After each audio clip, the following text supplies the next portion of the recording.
Hey, what is up, guys? And welcome back to another Magic Gathering Online challenge. We're back once again with Eldrazi Ramp, and on the draw for game one against Golf Sap Owl. Though it doesn't look like I can find what deck they're on, so going into this a bit blind. That's fine though. We have a turn 2 command, excuse me, turn 2 command X2, which will then allow me to get into a Sowing Megaspawn kicked on turn 3. So I'll keep this hand, realizing that the chat and game log are not shown. The lag is still a bit of an issue, so we'll see how that goes for us today. Looks like opponent's going to reveal Devour Destiny, so this could very well be the mirror match. Play draw here does matter a lot. I've been contemplating, yeah, it looks like it is the mirror. I've been contemplating a Cavernous Souls. Oh, not Gemstone Cavern for this exact reason, but looks like opponent is off to a slow start, so we might be able to get underneath of them. Oh, Ugin Lab. Imprint. Cast. And pass. And pass. Ugin Lab. Imprint. Okay, the lag has gotten significantly worse since I've last played. This is rough. This is really rough. Holy hell. Well, we are going to just pass. So, based on the current board state, we should be able to kick the Megaspawn before they can. Now, there is a world where they have a Karn. I don't think that will be enough. Even if they have a Karn here. So I think there is an argument for me to Kozilek's command X2 here and rob them of a resource. So in response, or rather before end step,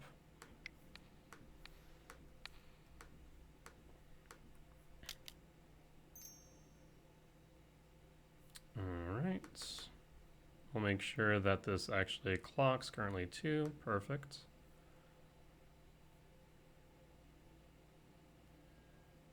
Perfect. We'll hold up priority, though I don't think there's an instance where it really matters, but this should ensure that they cannot cast Sowing Mycospawn kicked. Forest. So that's 4 mana. Even if they cast Karn here, that's fine. I'll still have enough for the Sowing Mycospawn. They did have the Sowing Mycospawn, so we were correct. So we have 2, 4, 5, 6, 7 mana coming in. They do grab the Eldrazi Temple.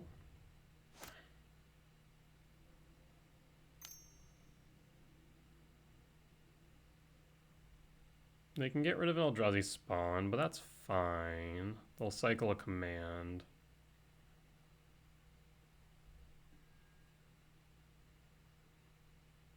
Yep, that is okay. We did account for that possibility. We could go Null Drifter here. It'd allow me to not have to sack the spawn. So Ugin Lab. I think that allows us to cast the World Breaker next turn as well. Null Drifter. Kick the Mycospawn. Yeah, I don't know if this is gonna be playable. I'm not even talking about like just right now. I'm talking about for especially this weekend with this showcase challenge. This is rough. Well, I will kick the Ugin Lab. And we'll pass and grab a Eldrazi Temple. Like, my PC is running hot right now. Like, CPU-wise, it's taken up 38%, which is a bit abnormal. I will grab the Eldrazi Temple. Because 2, 4, 6, 7. So even if the Eldrazi spawn does get exiled, we'll be fine. Pass.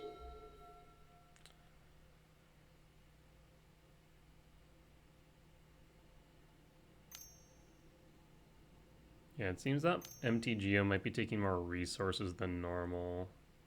Wonder if it's because of the graphical update.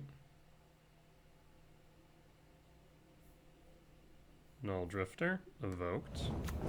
Let me close down some other programs. I have Edge open, which only has one page, but still might be worth it. Okay, a little bit of impact. I'm not surprised there.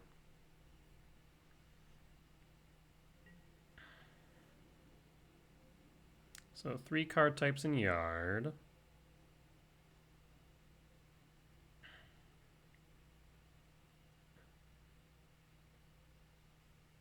Opponent on end step.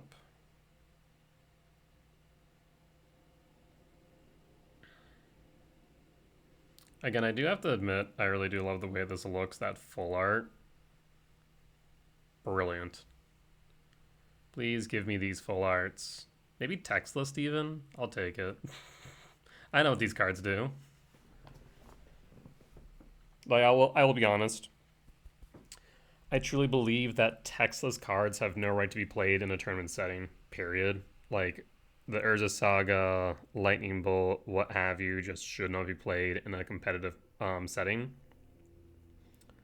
That is my own personal opinion. FNM, sure, whatever. RCQ, RC, PT, nope, get out of here.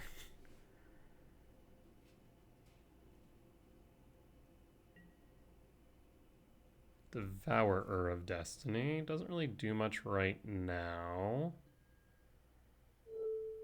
Well, let's go attacking.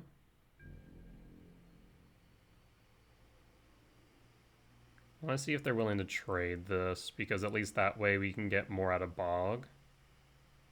Because 2, 4, 6, 7, and then we can Bog.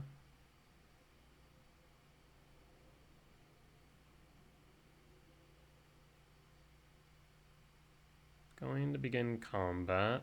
Opponent is holding up the ability to respond. Either that or lagging. Both are options. Attack the Sowing Mycospawn. I'm also having to be really careful of how I pass priority, because I am really concerned about passing too many times here. I will not lie.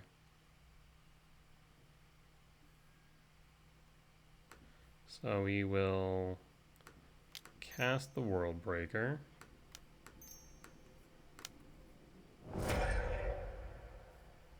Alright.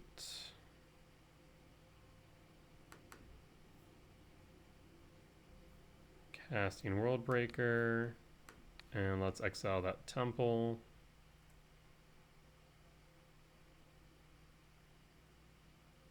And opponent will scoop it up. So Temur, Eldrazi ramp, win for game 1. Let's go to sideboard.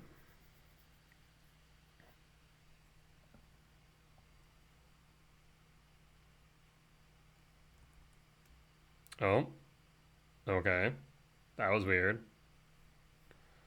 One thing I didn't mention, but we'll note now, is we did bring in Ugin's Binding over Dismember. Dismember hasn't really been performing well. We're right now testing out some alternative options. Ugin's Binding is one of them.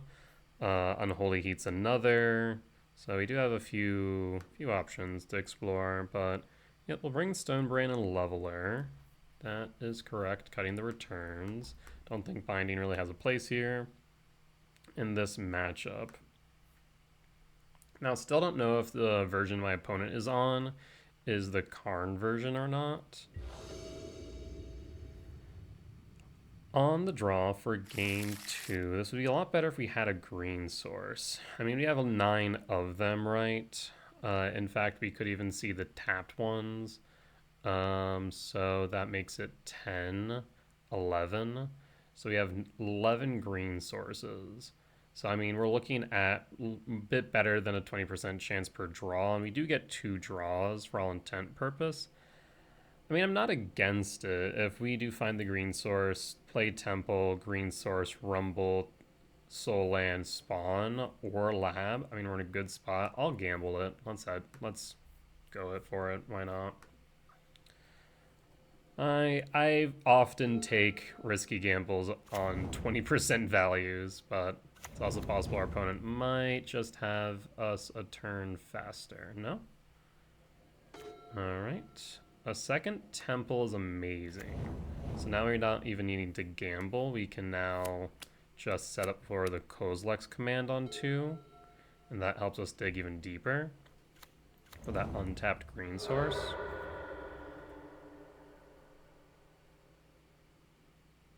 So I think they might have a Rumble here. So very similar to what we were thinking of. Once again, I think there's a very real possibility that we exile the Spawn. And they'll choose the Myco Spawn. Alright, and pass. Another Myco. I mean, if we're able to set this up, we win, right? Now, the only issue that I do have is the fact that we can no longer scry draw. But I can't really give them the possibility of casting this Myco Spawn, I don't think. So we are gambling that we're going to draw into a land.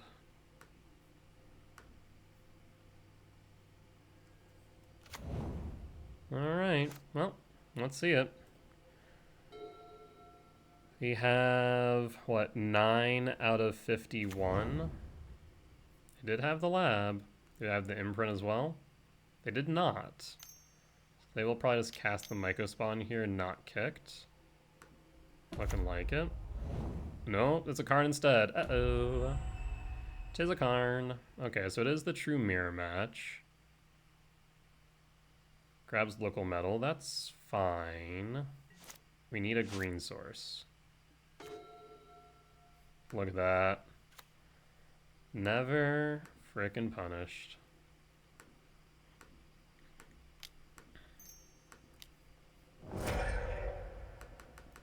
I say all the time, and I'll repeat it again. Always better to be lucky than good. So we can get rid of the Ugins lab. Or, yeah, I think we need to get rid of the Ugins lab. But, like, we could get rid of the green source. But I think they don't have another soul land. Otherwise, they wouldn't have played that. Now, they could get rid of our green source. I will actually grab a commercial district. 1, 2, 3, 4. So I'm not really worried about that. So I think a commercial district is correct. Though, actually, we could go another forest, a Cavernous Souls. Cavernous Souls might be better, but I think actually either Sanctum or Forest. Shifting, not Sanctum. Shifting or Forest. I think we'll grab a Forest. This way, I can also play Rumble. So let's also play Rumble.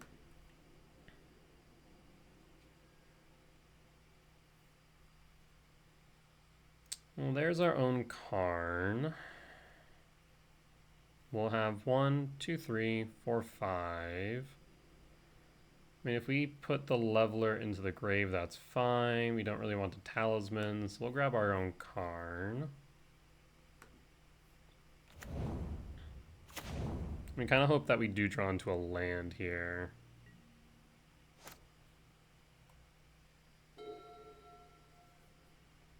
Yeah, because even if they go Liquid Metal Coating, what then, right? They strip a land, Karn goes to 1. He can play another Myco Spawn, pretty much recoup our losses.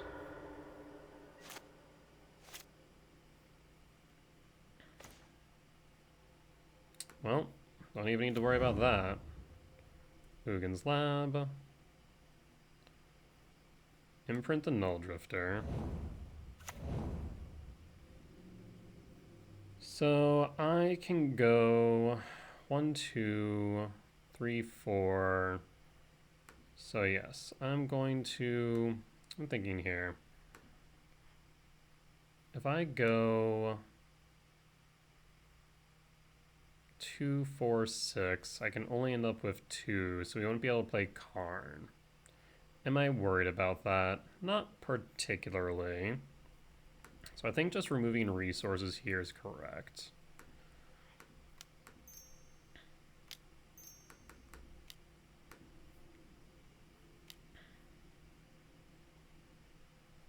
I guess I could Rumble first, though. Right? Yeah, let's Rumble first. 2, 4, 5, 6. We'll grab the Cavernous Souls. Done.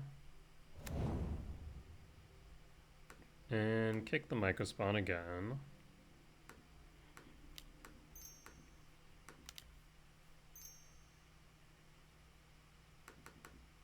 We'll get rid of the green source this time.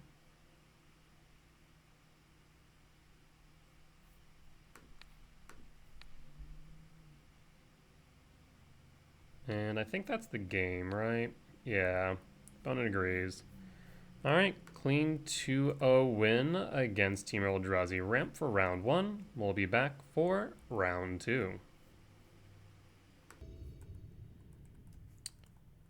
Alright, and we are back for round 2 on the play for game 1 against House of Mana MTG. And I think we can assume that they are on good old Amulet Titan, so don't exactly need to do too much digging there to figure out what our matchup looks like. I will be on to play. Let's take a look at our opening hand. We really do want that early disruption. This hand feels too slow, I fear, so we're going to mulligan. This hand's not much better is the problem. I think we need to go down to 5. I think both of us realize that we are on a tight clock here. So what can we keep here? Like, there's a world where I do keep this. You go Ugin Lab, and then we need a green source for the Rumble. Yeah, I think I do need to keep this. I'll drop both returns because they aren't going to be doing much in this matchup. And then do I Kozilek's Command on end step? Maybe.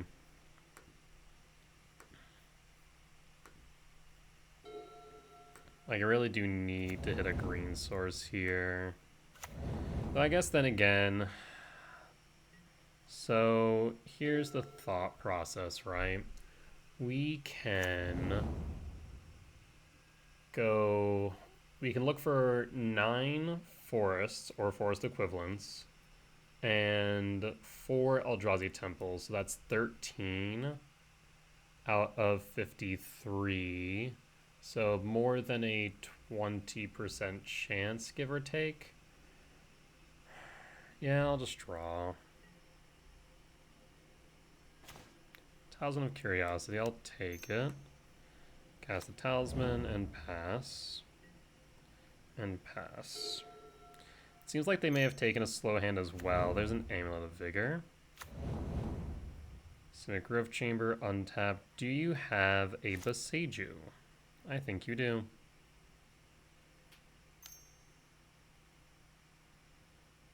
Boseiju. Interesting. You're thinking about it. Arboreal Grazer. Okay, play the Handweir, untapped. So no Boseiju though. Stomping Grounds. So what we can do is shock in the Stomping Grounds.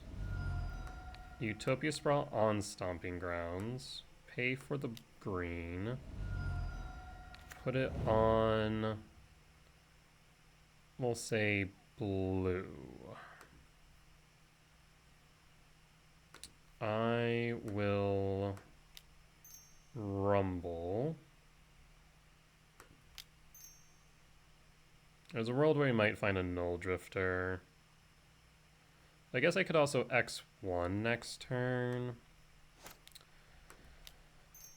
Yeah, so let's rumble. Oh, not red. I need green. Sorry. Green. Rumble. Well, there's the Sowing Myco spawn. So 2, 4, 5, 6. So you do have the Myco spawn next turn. The question now becomes, do we survive? We'll hold up the Kozilek's command for what it's worth. There's 3 mana on board. If they have... Okay, so that's equivalent to another Amulet of Vigor. That's fine. Now, they haven't played a land this turn, so this is 2. So it's a -1. No land. Oh, shoot. So that's huge. I will pass. I'll get rid of that Simic Grove Chamber. We will kick. I hate that I specifically name green.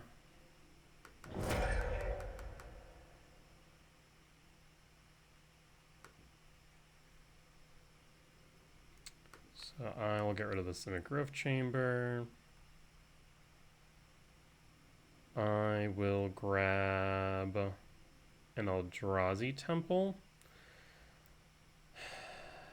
It lets me dig X5 next turn with command. Otherwise, we can dig 1 now with Commercial District. That's another thought, but we'll go Eldrazi Temple.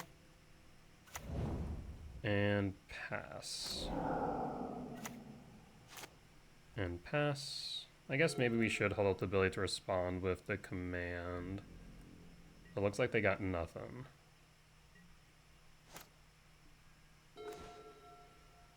Okay, well, I can cast Karn. I can then Sowing Myco spawn the Spelunking. I can grab Liquid Metal Coating, which I think is actually better. So let's go to combat first.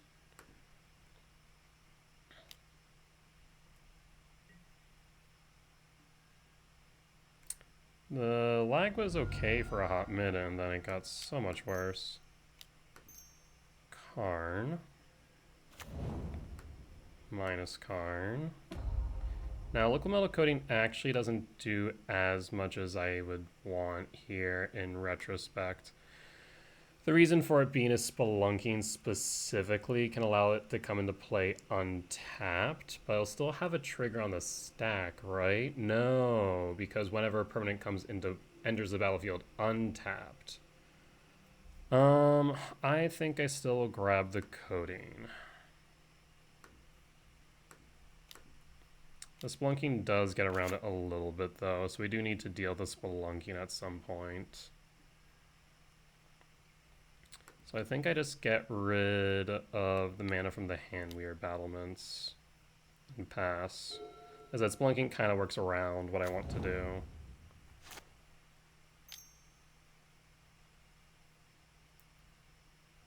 2 Grazer, that's a +1 to 3.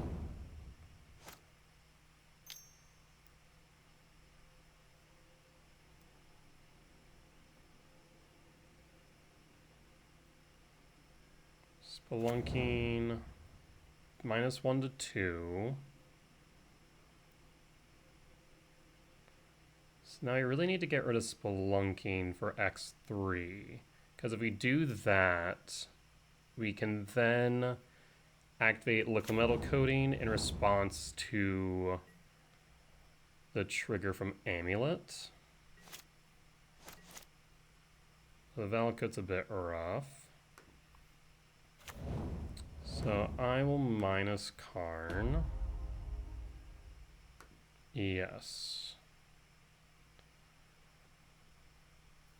And I think this should lock him out. So we go EE. For, I guess it doesn't matter. We have to go for 3.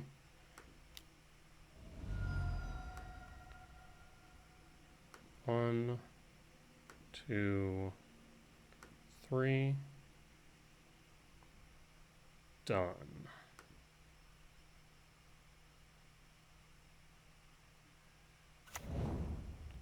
And then I will go to combat.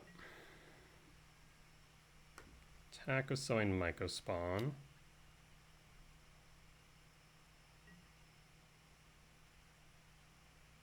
Double block.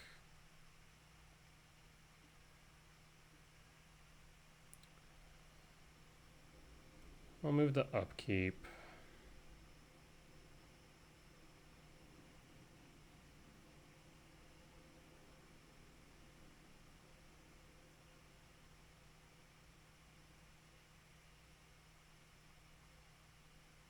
Like, we could obviously take care of things like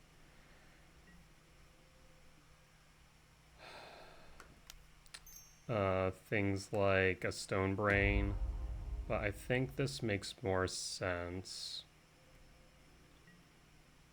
because now their bounce lands are pretty much offline until they can kill Karn.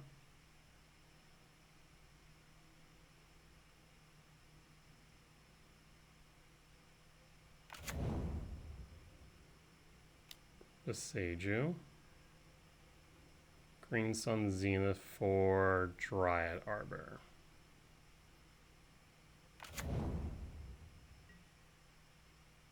So they're just trying to natural cast the whatchamacallit, the Titan, I think.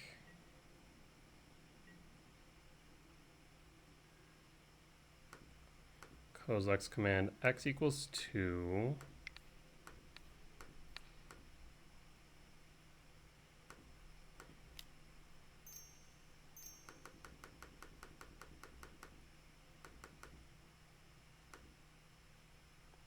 Done.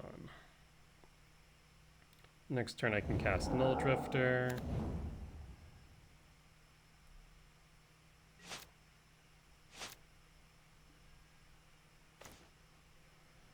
I will cast Malevolent Rumble.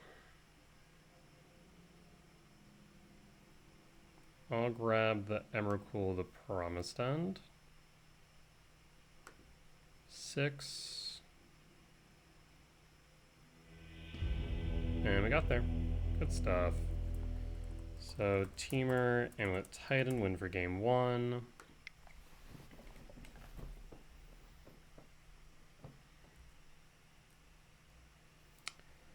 And you bring in Stone Brain, Haywire Might.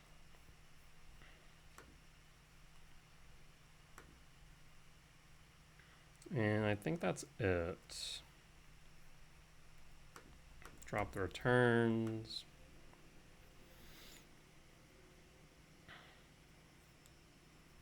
All right, and we'll run it back.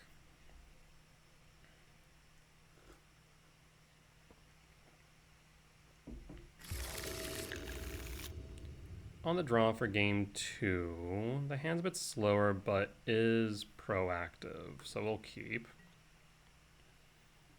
And pass. Amulet of Vigor, yep. Devour Destiny, return to late, friend. Realistically speaking, we either play the Might and it gets by a force, right? Or we can just pass the turn with nothing on board. Windswept Teeth for a commercial district and exile the Amulet Vigor next turn, which I think is correct. So we'll do that and pass. And pause on end step. If we die, we die, right? This will be 3 mana, so they could Spelunking, which will make this Haywire Might a bit worse. Yeah. We'll pick up the Boseiju, most likely.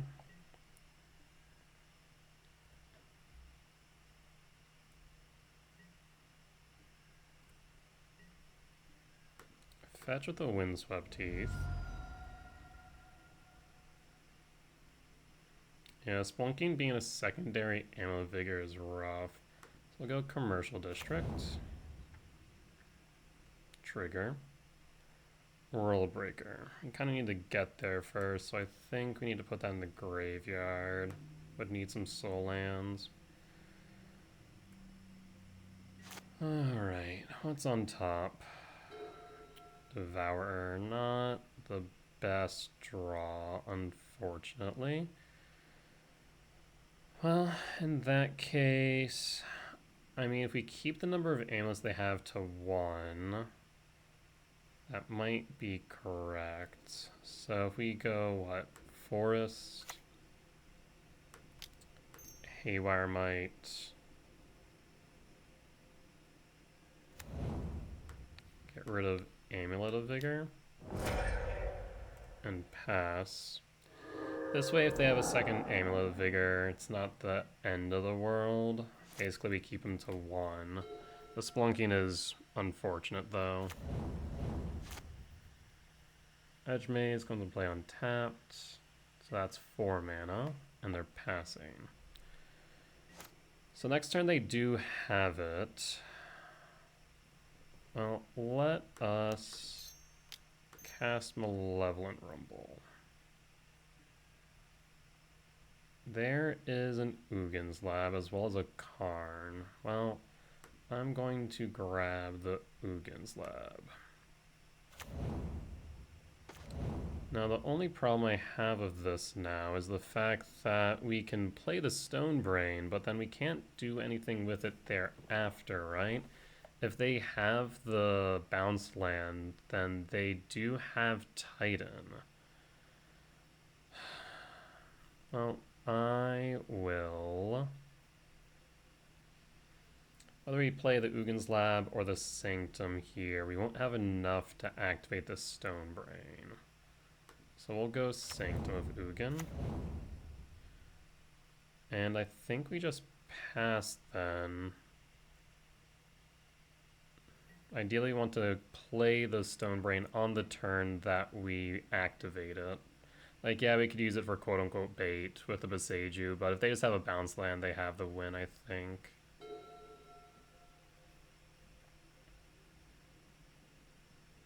The question is, do they have it? Oh, even worse, they have a Lotus Field. Yeah, so that will be all the mana that they'll likely need. I guess maybe I should have played the Ugin Slab just for the thought that they could have an Aftermath Analyst, but no, they have a Titan. Oh no, they have a Cultivator Colossus. Hold up. Oh no, Green Sun's 8th. Okay. Same difference. Well, I will, at this point, just pass. You can go off now. You and all your triggers, friend. You do you. You were just a little bit slow.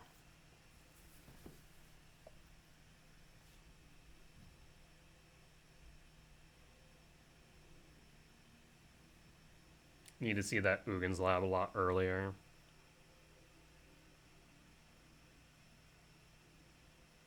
And I'm just hoping they weren't going to have the backup on with the Spelunking. I was really hoping for, with that type of hand, I was really hoping that they're going to go Saga Pass or Saga Amulet Pass. At least then we could really slow them down, but it's had a lot of good redundancy. Alright, they can't kill me, which is the biggest thing, right? They can definitely impact me by going with another Boseiju. They can't kill me, at least not with this attack alone. Mirror Pool, but Juka Bog. Well, Bog will take care of my graveyard, unfortunate as it is. Goodbye, graveyard.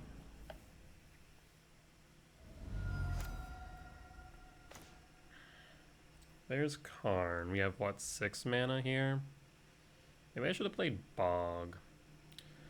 So 6 mana. They have Mirror Pool. I might actually have to stop the Mirror Pool. The thing is, they're going to be able to besiege you regardless, right? So they besiege you, the Disruptor Flute. Will they then have enough for the Mirror Pool? 1, 2, 3, 4, 5. Yes, they will. So that's a bit of a moot point. So right now we're at 4. We can go up to 6. We have the Kozak's Command. Actually, what I can do... Okay. Yes.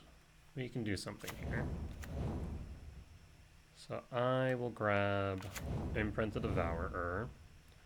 I will cast Karn the Great Creator.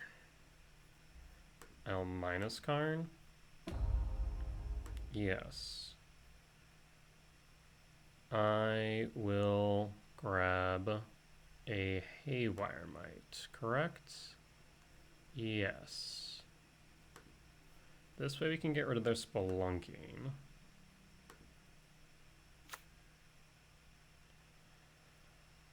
Alright, at least that way things aren't coming into play untapped. And so we can slow them down maybe just enough. They also now have to ask the question, of course, of do they kill the Karn or they hit me? And I think the right move is to kill the Karn. Do you have another? No, you're going to... No, what are you doing here? You have another. Yeah, I mean, you can haste it now. So that will be 12 damage down to 15, or down to 5 if they attack me. But like I said, I think they need to deal to Karn, so it's likely I go down to 11. There's a Teleria West. Okay. They haste the Titan. Now what?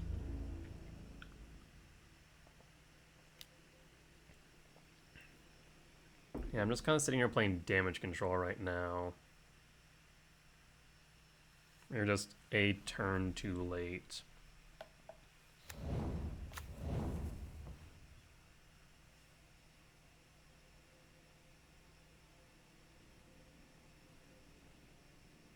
Otawara goes to hand. Any of them attacking Karn? Yeah, one of them is attacking Karn. That is correct. I said I kind of wish that I played this Bog earlier. 2, 4, 5, 6. Yeah, it would have allowed me to Devourer. Karn's down. Crumbling Vestige for 1. There's an Urza's Saga and an Urza's Cave. I will pick up a Forest. Knew that was coming. Actually, I might as well grab a Breeding Pool and put it into play tap, just in case we find a Null Drifter, but we're also dead on board if we don't have something here. Well, we can't play the command. Yeah, you got it. Unfortunately, we're just a bit short. So, loss for game 2. Came a bit short on those draws.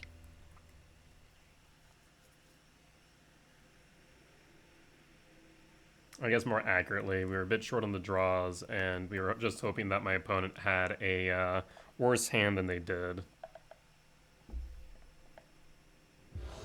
On the play for game 3. This hand feels slow. Is it okay, though? I mean, if we go Verdant Catacomb Commercial District, look at the top, we'd want to specifically see a Eldrazi temple. That's a 4 out of 53, which is what? 4 out of 53. That's 12, 13 roughly. 1 out of 13. So it's less than a 10% chance over 2 cards. Yeah, it feels a bit weak. I think we mulligan here. This feels a lot better. So I'll keep this. Now I'll drop the Sprawl. Done. And then reveal Devourer. So this is likely to be a Megaspawn turn 3 or a Karn turn 3. So this is looking good.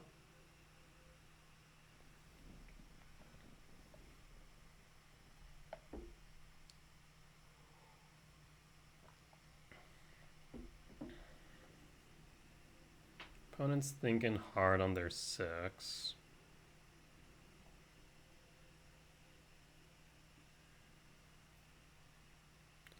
Alright, we will reveal Devourer. Enter the reveal zone. Trigger. We'll grab the temple or the forest. The forest would allow us to cast the Soin Megaspawn Kicked. So we'll grab the forest. I will then play the Ugin Lab, imprint Devourer, and pass. And hold up the ability to respond, just in case there's some off chance of a Seiju. I don't think there is. There's an Amulet. Okay, pass. We'll play the Eldrazi Temple, and again, hold up the ability to respond.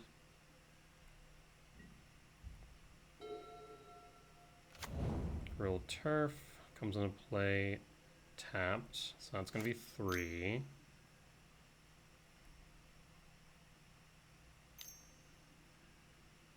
Alright, so Splunking is back up again. There's a -1, potentially to 2.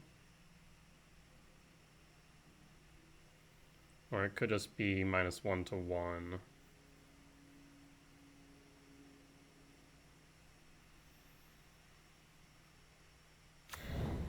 Okay, so that's the 2. Do you have a Boseiju? Grazer, so that is a +1 to 3. Do you somehow have the line? I swear to God. Okay, so that's the 3. Splunking a -1. So -1 to 2. And cave. Jesus Christ. Yeah, that was a turn, alright. Oh, I will scry 2, draw 1, and make 2 spawns. Well, I will top and top. Go. So play the forest. Karn's not doing much right now, so we can instead... You know, they have 3 mana right now.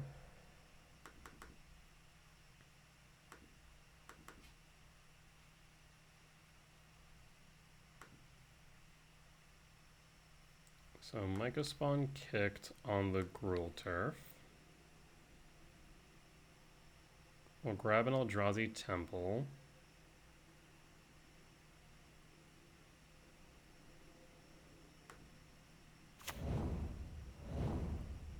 And throw it back to them. We can always Kozilek's command X equals 1 if need be.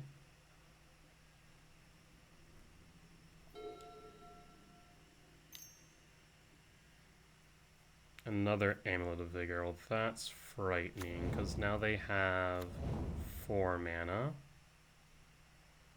So if they have a Arboreal Grazer, that's a +2 to 6. They will have the Titan and potentially the OTK. So that is a bit frightening. I'm tempted next turn. Oh, and there's the Grazer. So they might just have it. Shoot. Yep. Sorry, actually Grazer there's not a +1. It's a +3. Yeah. Grazer's a +3. I guess technically a +2. Yeah. You get the idea. Oof. Yep. Do you have the Titan? It looks like you do. Either that or you have GSC. There's GSC. Yes, that resolves. We'll resolve the Titan triggers until end of turn. I still have some stuff that I might want to respond to.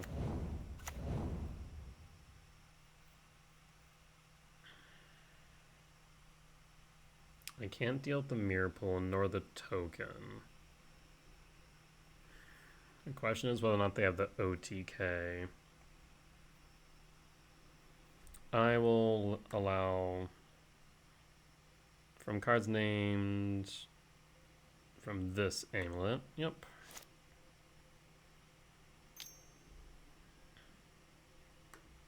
And from this amulet.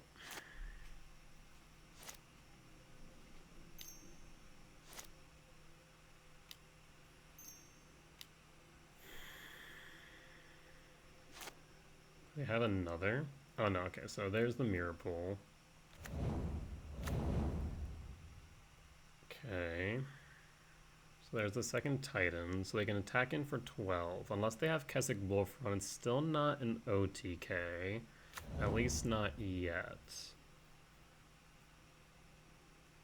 Oh, fascinating. Yeah, I guess it comes in the battlefield as, so I can't respond to it.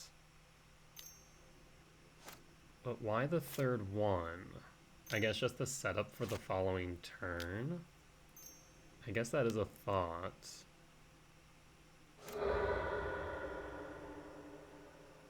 Yeah. That will resolve.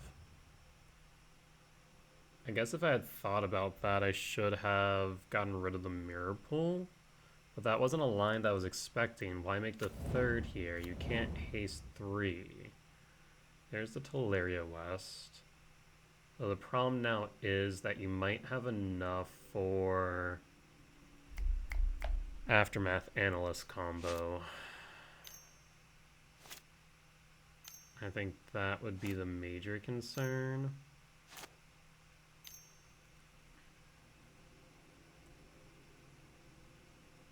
If you do, what do I need to get rid of in your graveyard? You don't have enough for Shifting Woodland, though, yet. So you can grab another Titan, have 4 Titans on yard. All cards engraved. Teleria West, I think, is going for the Aftermath Analyst. With 2 Amulet of Vigors on the field. I think they only need 1 Lotus Field.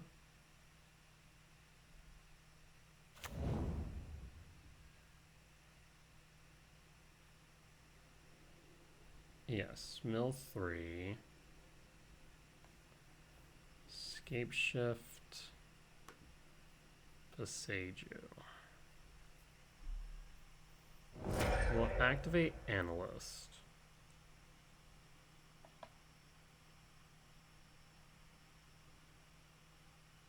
If I take Teleria West, does that brick them here? Like, they get everything. The thing is, I guess they can mirror pool and find Shifting Woodland. Right now they have access to 1, 2, 3, 4. So they do have... They do have all the types needed is the problem, right?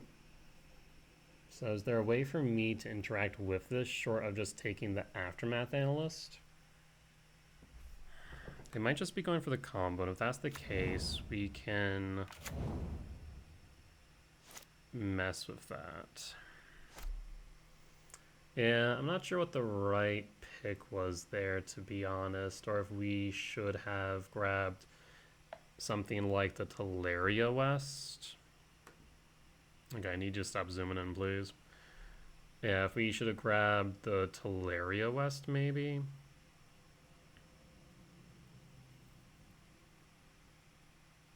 Because the Teleria West now can grab, I don't know, Cultivator Colossus. It can grab Dryad of the Lycian Grove. They can create another copy of Titan to grab Shifting Woodland, right?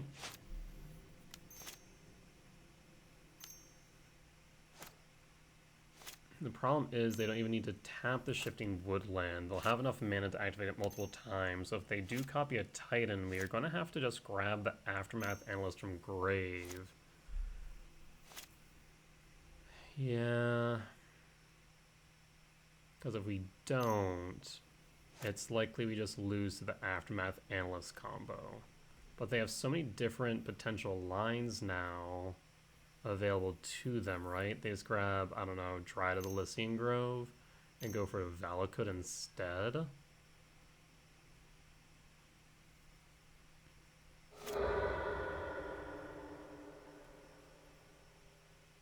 And I don't think it mattered whether or not they had 1 or 2 Lotus Fields here, unfortunately.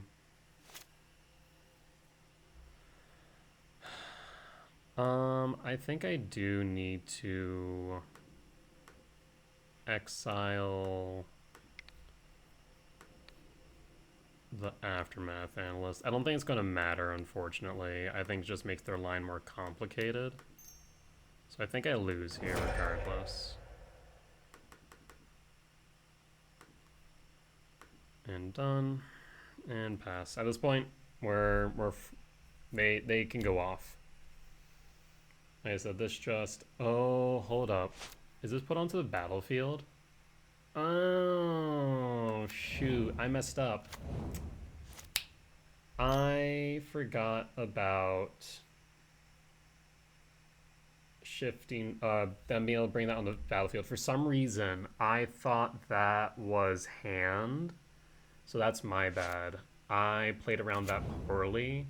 When they activated the Aftermath Analyst, I should have taken that. Yes. That is a matter of fact. I should have taken that as soon as it entered the graveyard. If I was going to do this. I completely did not play around the cave correctly. And I think that is just because I think I misremembered what cave does, and that's 1000% on me. So good learning lesson, right?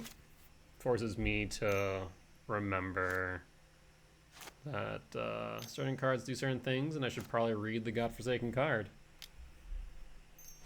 Do I think it would have mattered though? That's a thing that I'm not sure about. I don't think it would have in the grand scheme, because they still would have been able to Teleria West for, let's say, another Titan. They still would have been able to Mirror Pool for another Titan. They still would have been able to grab Dryad of the Lycian Grove. They still would have been able to then Valakut me, right? So I still think they would have the win regardless. This is just a specific line that they can take as a result they otherwise wouldn't have had access to, because now they can Vesuva, yep, and now they can grab haste multiple Titans. Yeah. So I guess the question is, was the Mirror Pool the correct pick?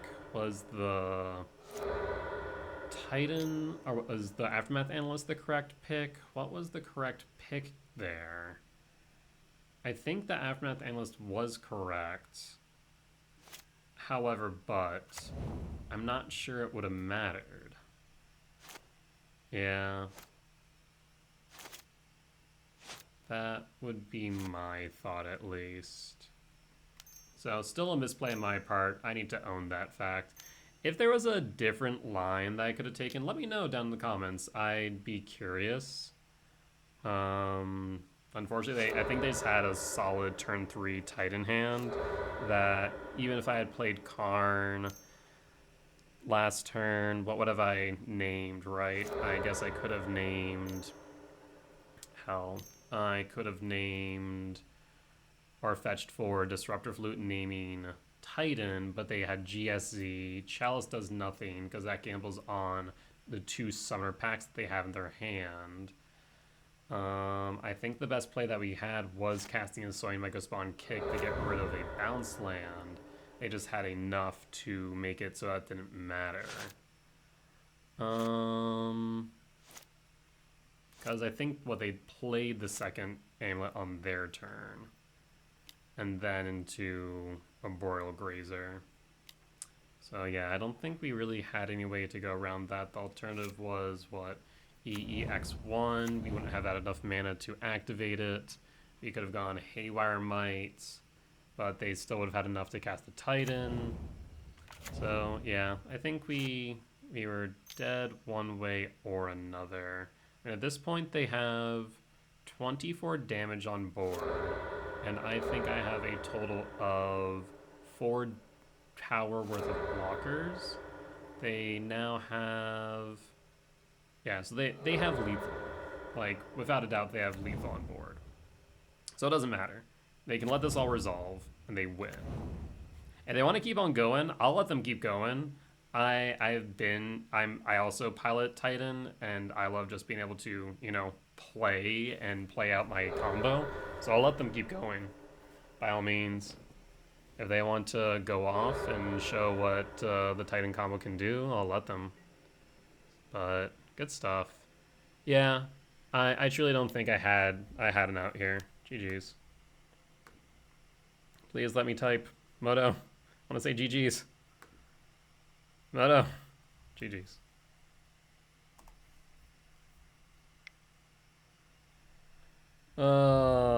Unfortunate. Well, if you're gonna lose any match, I guess it would be Amulet Titan. Well, with that being said, we'll be back for round 3 in just a few short moments. Alright, and we are back for round 3 on the draw for game 1. Let me pull up MTG Goldfish. I've been trying to keep like as many things closed as possible. That way we don't slow it down. I'm not sure like if it's Moto or if it's my computer. I think it's probably more Moto than my computer. So I'm trying to keep as many windows closed. But we were playing against Men Inone. Let's see. Looks like as of yesterday they were on Belcher. So we can make an educated guess they still are. This hand is nowhere near playable against Belcher, so mulligan.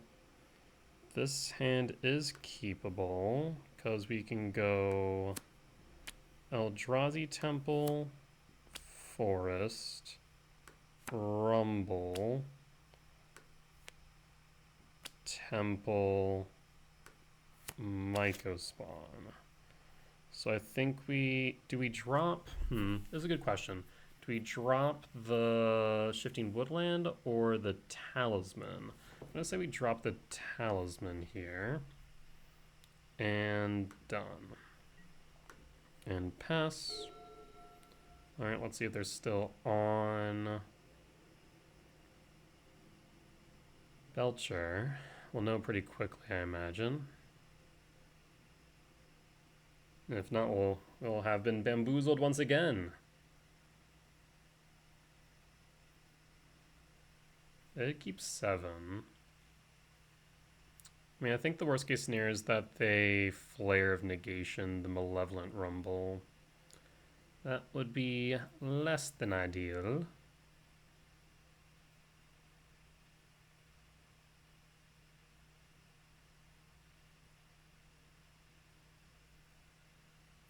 Let's see, opponent, what you playing, friend? Could be that they're lagging. Have to give everyone just a little bit of grace here today, and tomorrow, and probably the day after, and the day after that. Alright, so there's Belcher after all. So this we really do want to resolve this Mega Spawn kick to delay them a turn if we can on 3. But does rely on this Rumble resolving.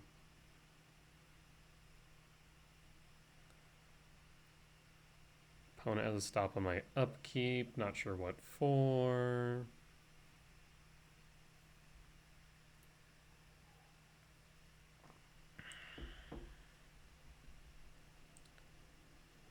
I'm trying to think of why they would have a stop on upkeep. Nothing really comes to mind. Like, I know I used to have a stop on upkeep for Mystic Forge. They used to be really good. Exile something that's on top at upkeep. Draw. Rinse, repeat. Another Mycospawn. Okay, so this hand only continues to get better. We'll play the Temple, and we'll pass. And pass. So once again, we need to dodge a Flare of Negation. If they flare the Rumble, or just counter it in general, we're going to be in a bit of trouble. If they just go tap line here, pass, then we're good. I feel like that'd be pretty greedy for them to do. So bolt. No bolt. Okay. Wild. So like I said, I feel like that's pretty greedy for them.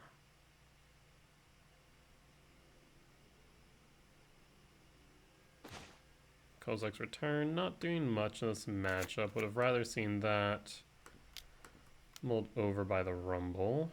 Does Rumble resolve? Unfortunate Spell Snare. Alright, well, no kicked Mycospawn on 3, but we will get a kicked Mycospawn on 4. The question is, do we get to 4? And will it matter if they just natural cast a Charbelcher? They do bolt, so that tells me they might have Whir. They have Tameshi. X3, so I can't return. Oh, well, that is a bit annoying. What can we do here? That Rumble really did need to resolve.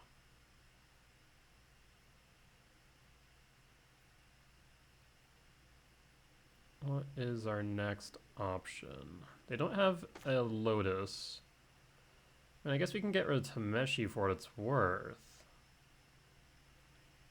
Because I guess the main thing that I would be concerned about here would be if they have a Whir in hand, they'd be able to Whir, and then they'd be able to just Lotus, and I think win. So this command is interesting to me for multiple reasons then, right?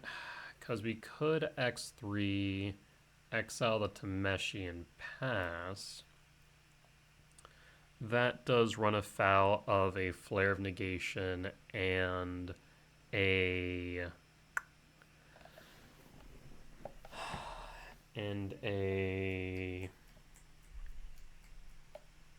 Commandeer. But I think we do exile it. I will scry draw. Because it just feels odd that they just play a Tameshi and pass, right? So Kozilek's command X3. You have the ability to kick a Mycospawn regardless. If this resolves, then we might be able to find a Karn on top. If it doesn't resolve, then it's likely the result of a Commandeer. But Tameshi will die regardless since there's no alternative targets with an X mana or a mana value of 3 or less. So Tameshi is guaranteed to die. If they do Commandeer, then they can change targets themselves for the Scry draw. Utopia Sprawl is mana neutral if it resolves, but not guaranteed that it will. Emrakul the Promised End is not in a position to be cast right now. We'll have 6, we'll have 8, we'll have 9. So I think we bottomed that too. The biggest thing is a Mycospawn's nice in theory if they don't just cast a Charbelcher next turn, but if they do, we need something to do about it. So we need to draw into something else like a Karn. We need to dig deeper. Ugin's Lab is not it. We'll pass. Well, now the question is, do we see Charbelcher on 4? Archaeologist, no Charbelcher on 4, so this is fantastic. Because now we're guaranteed to kick twice. Tameshi, Lotus Bloom, and Suppression Ray. So I imagine they grab Suppression Ray. Yep. Plays Orderly Plaza. We'll get rid of the white source. And draw into. So I'll set them back a turn.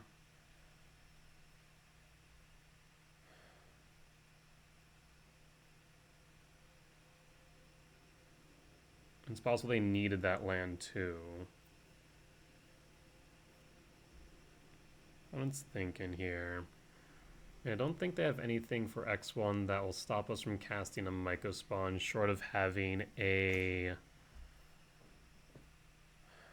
World Breaker. Ooh, okay. We'll play the Shifting Woodland. I'm going to kick a Mycospawn. I'm going to grab a Jukabog. I want to get rid of that Lotus Field Engrave just in case they do have a Tameshi.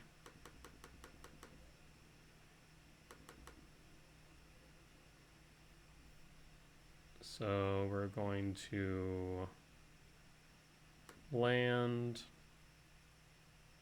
exile Plaza, exile Plaza. I do need to remember to probably stack the triggers in this order more often than I do. Because if they do have the ability to, if they respond with something, right, at least it gets put in the graveyard, I can then Jukabog it. It's a bad habit of mine where I stack these triggers incorrectly, I would say.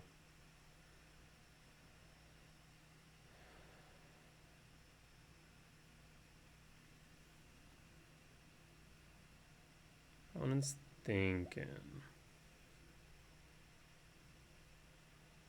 Next turn we can either play the Mycospawn or the World Breaker. World Breaker, of course, will be able to apply more pressure. But I think it's better for us to probably play the Mycospawn unless they play the Charbelcher. We'll grab the Jukabog. Now let's get rid of that Lotus Field Engrave. And then pass. We're at 7. Pass.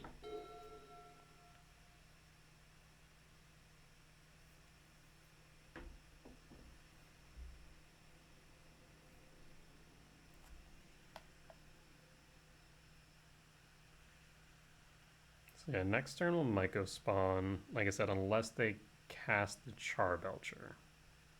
And just by ensuring they have just under enough to cast it, we should be good.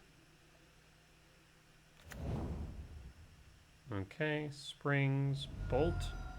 That tells me they have the Charbelcher, I think.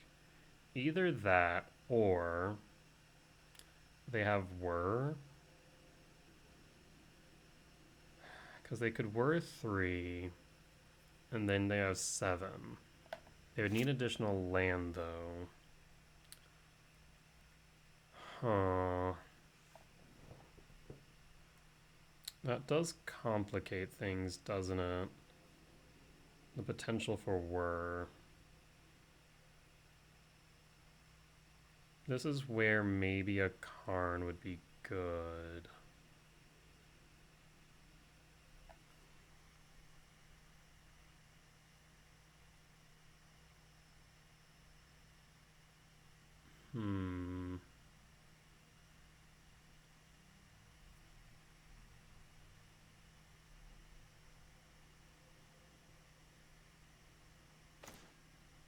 Because we might go hello, Emrakul. 3, 4, 5, 6, 7, 8, 9, 10, 11, 12, so we're one short. Well, let me attack with Mycospawn.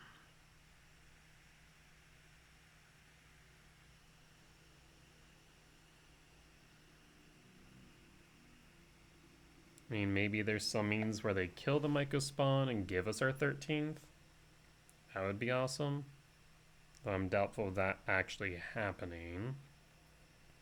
But if we do survive the next turn, then we are more or less guaranteed to cast this Emrakul if we want.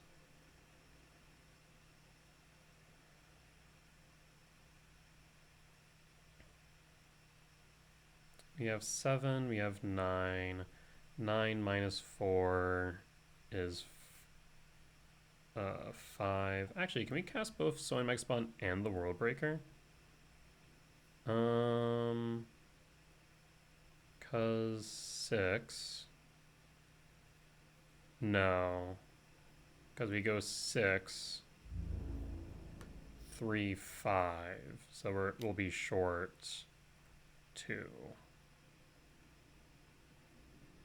Because we have 2, 4, 5, 6, 7, 8, 9, 11.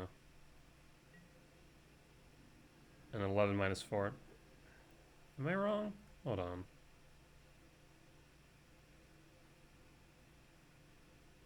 One, 2, 3, 4, 5, 6. 6. Then 1, 3, 5. Yeah, I just must be counting wrong. You'll be too short on the World Breaker. So we can't play both. If we could, then that would be pretty nice.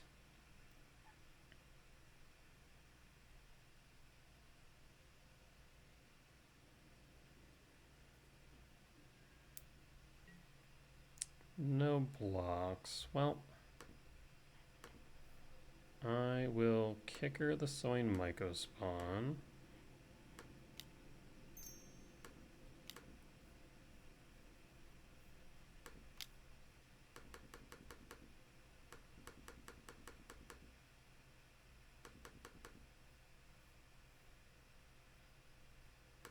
And I'll get rid of the springs. Like I said, I'm fairly certain that they have a whir here.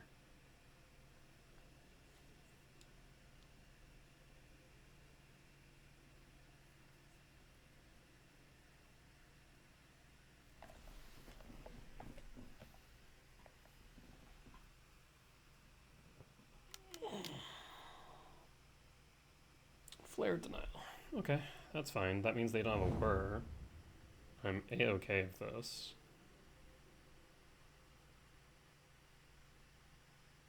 So I will grab another... Actually, well, now that we have that, 4, 5, 6, 7, 8, 9, 10, 11. I will grab a Cavern of Souls. Name Eldrazi.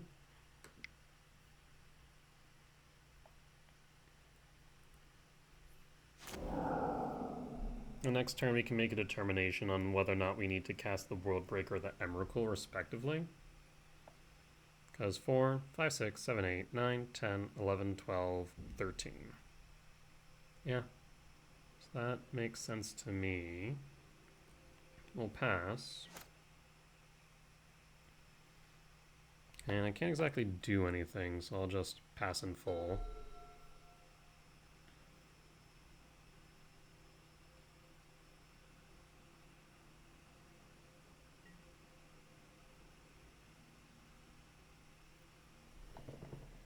Alright, seems like they don't have anything, so I think just attacking their resources with World Breaker is correct. Like, yeah, we could Emrakul, but it does get them 2 draws.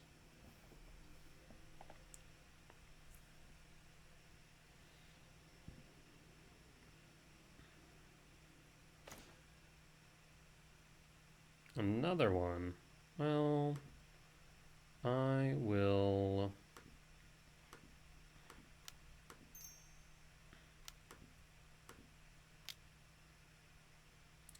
cast World Breaker uncounterable. Oh, actually, let me think about this for a second. If they were here, they'll have... Huh. Okay, fine. You've convinced me. I'll play the Ugins Lab. So 4, 5, 6, 7, 8, 9, 10, 11, 12, 13. 6, 8, 9, 10, 11, 12, 13. Okay, just want to make sure. No imprint needed. And I think the Emrakul is actually correct. In respect, if they have we're on 0 grab Lotus, they would have 5. There's like a world if they Tameshi. Whereas with Emrakul, I think they just lose.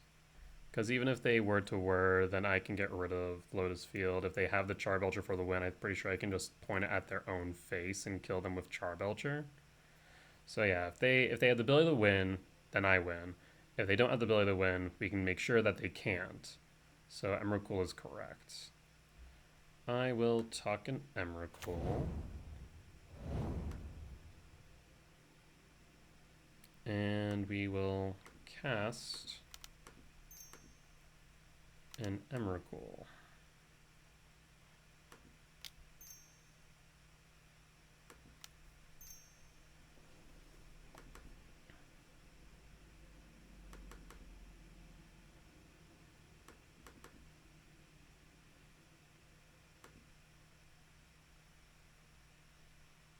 Alright, we'll pass the turn to combat. Do you concede? The body can't be countered. You can counter the trigger, I suppose.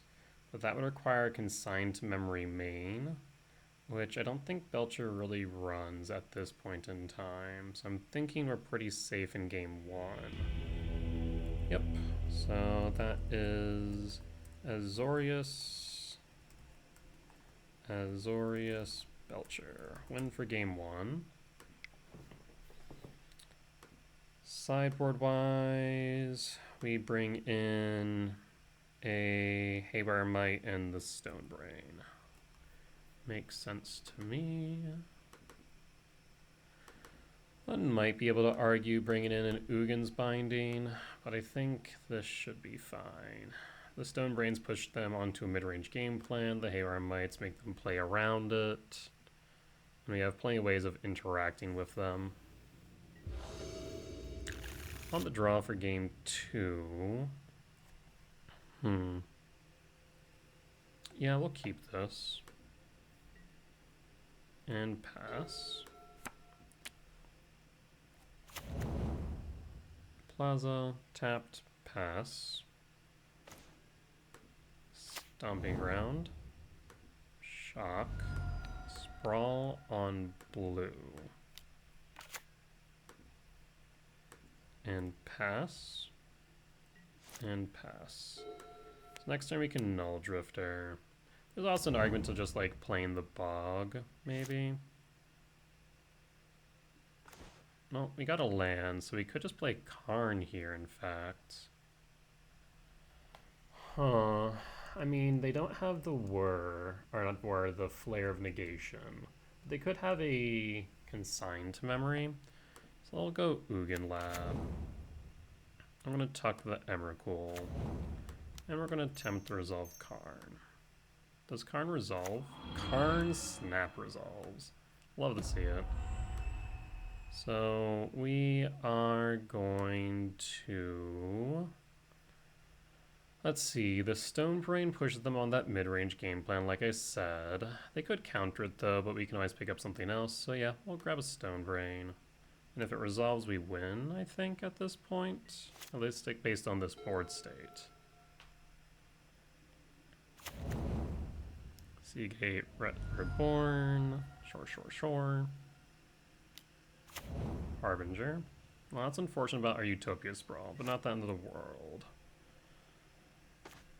Talisman of Impulse. So we only have 1/2 mana now.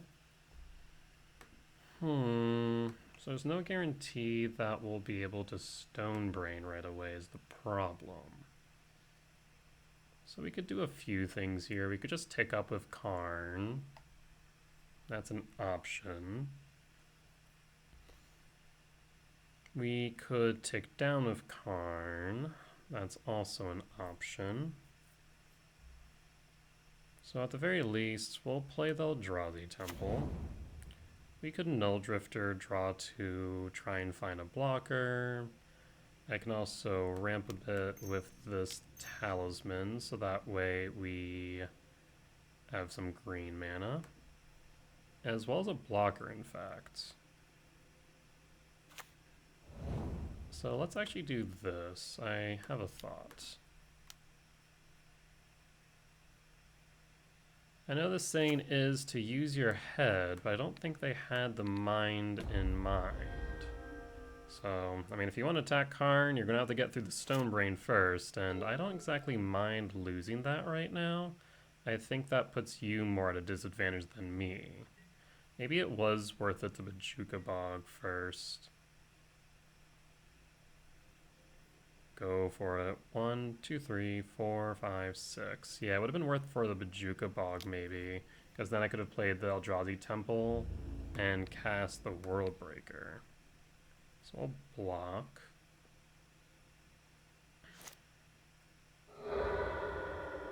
And as long as Karn's on board, you really can't do much.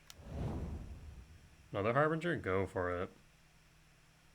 I mean, I'll keep on throwing talismans and 2-mana artifacts at you all day. Alright, well, let's play the Bojuka Bog. 1, 2, 3, so we can Null Drifter here. Let's evoke real quick. 2, 3. Null Drifter.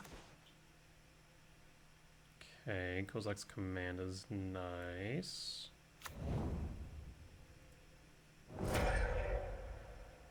Oh, I'll play the Bojuka Bog. And we will take up on the Talisman. Again, if you want to smash into it, be my guest, especially now because I have 2, 4, 5, 6, 7 next turn for the World Breaker. And you seem stuck on lands as well.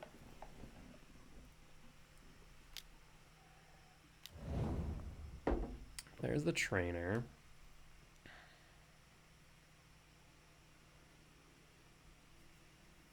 I physically don't think you can smash this Harbinger into this Talisman at this point. Draw a Disruption, you'll get an untapped land. Yep. And Flaji. And what do we see? Whir of Invention. Okay. 1, 2, 3, 4, 5, or 1, 2, 3, 4, 5, 6. Alright, do you want to smash in this Talisman? I didn't think so. Another Talisman. Well, here's what we can do then. I'll play this Talisman. Does this resolve? This would give me 2 colorless sources, which is significant. Because now I can X2, no, X3. So we'll tick up on the Talisman of Impulse as a blocker.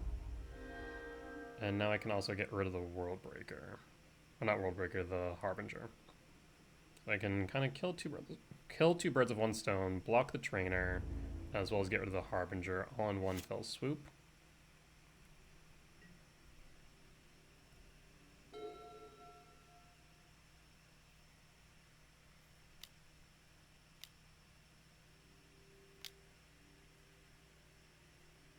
And War of Invention X1. Yes. Pithy Needle? Naming Karn? Portable Hole. Oh no, that's just Rude Friend. Well, I will cast this X equals 3, getting rid of the Harbinger.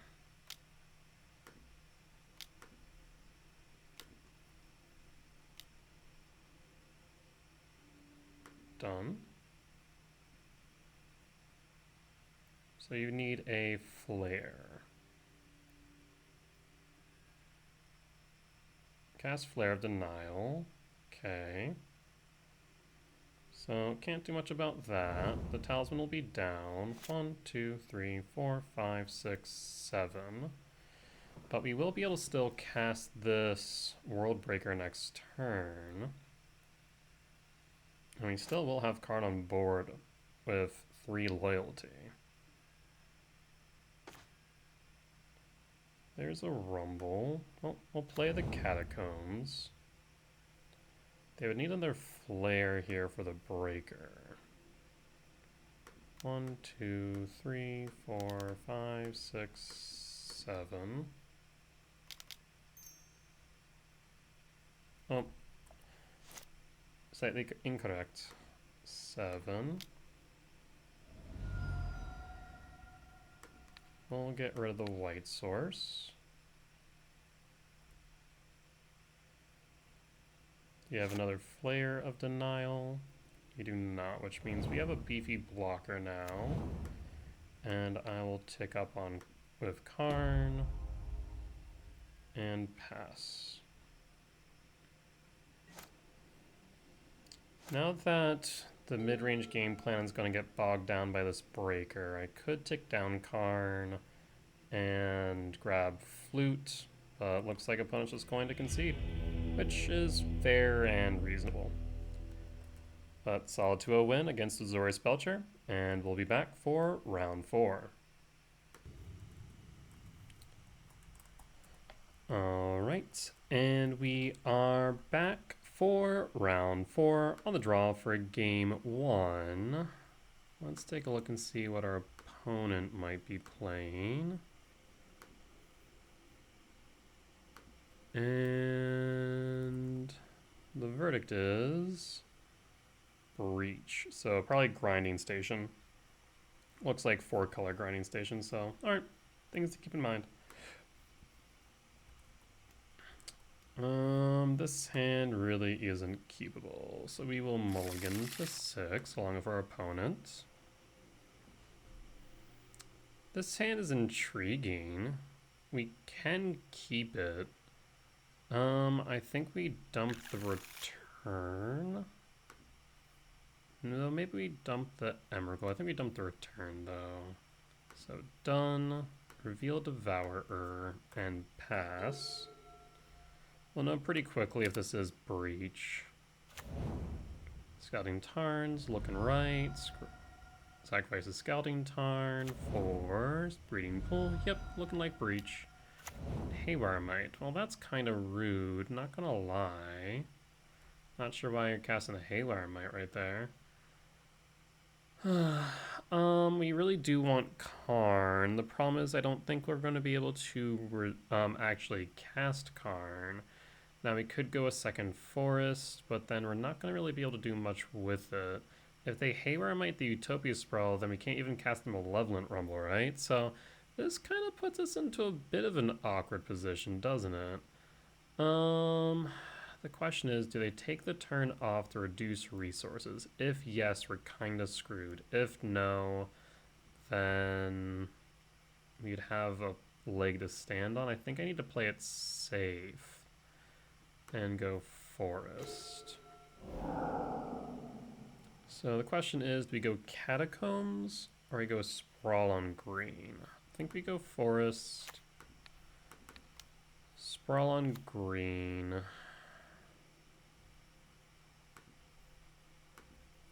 And pass.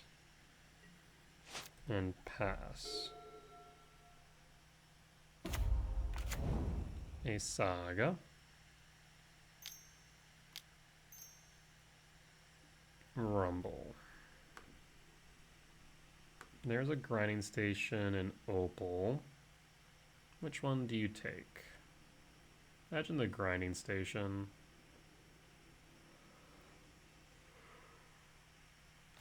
Yep, that checks out.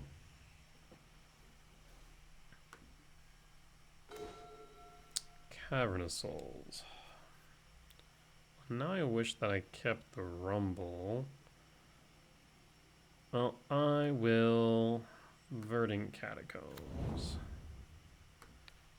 Cast the Sprawl, I think on green. And pass. We'll hold up the Verdant Catacombs so we can grab a fetch. Or grab a commercial district.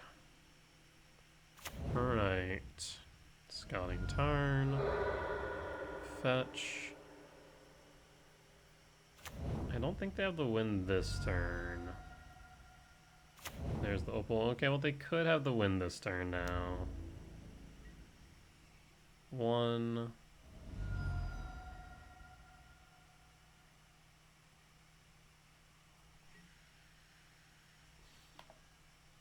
Verdant Catacombs, fetch. And I'll grab the commercial district. Interesting, why do that now? I mean, I'm fine with that. I guess you can now activate Haywire Might, targeting Utopia Sprawl. Yep. That makes sense. Puts me down to 3. We'll be up to 4. We'll grab the commercial district. Tempted to Bajuka Bog them next turn. Return goes into the graveyard. That could become relevant later. And Null Drifter. Well, that's actually a little bit interesting.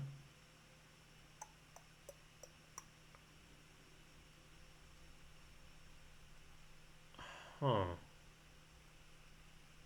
if we Null Drifter, we can clear the board, and that means their Opal's offline, so that's 1 less mana. I think we'll Cavern of Souls here regardless on Eldrazi. That much is for sure.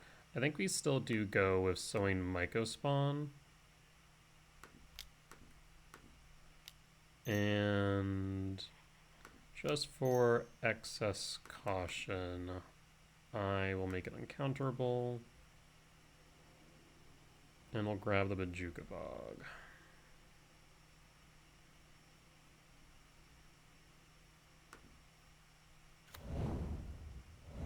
Bajuka Bog, target you. So Opal's out of grave. Might's out of grave. And pass. 2, 3, 4, 5, 6, 7.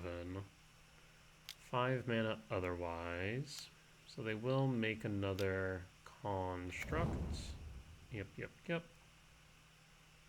And they will grab what? They grab a Soul Guide Lantern? Yeah, that's a bit unfortunate. That does hit the return. So you can no longer clear the board with a Null Drifter. They play another Saga. So they're definitely on the mid-range game plan at this point, right?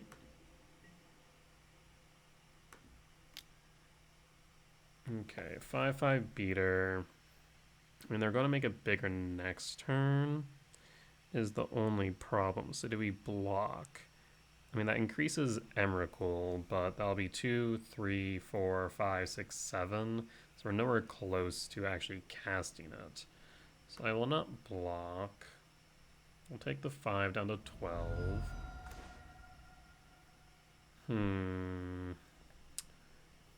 Well, we can go non-kicked Mycospawn.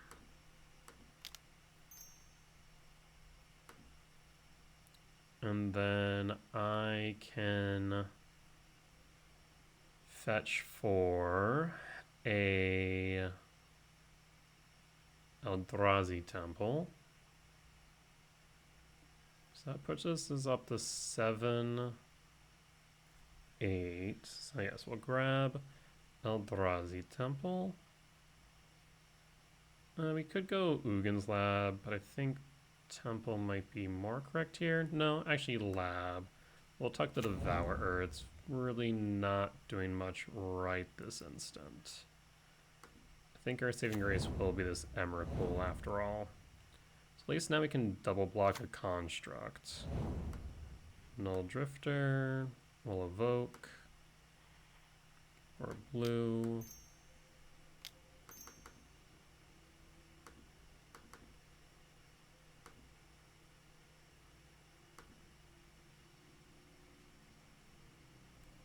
Draw 2.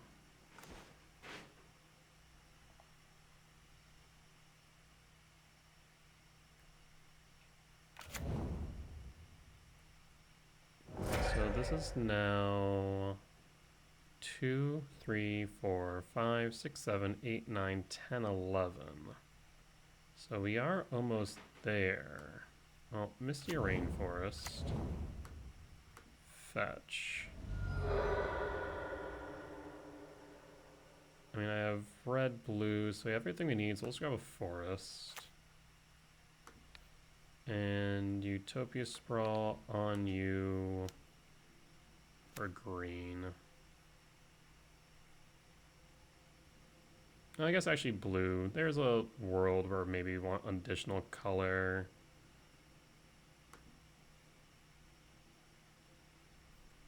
What color did that just choose? Blue, thank God. Okay, and pass. So 2, 3, 4, 5, 6, 7, 8, 9, 10, 11. So a Solan does get us this Emrakul, which is relevant. Now if they Soul Guide Lantern, obviously that won't be the case. So they do have to consider that next turn. But a Solan does get us there.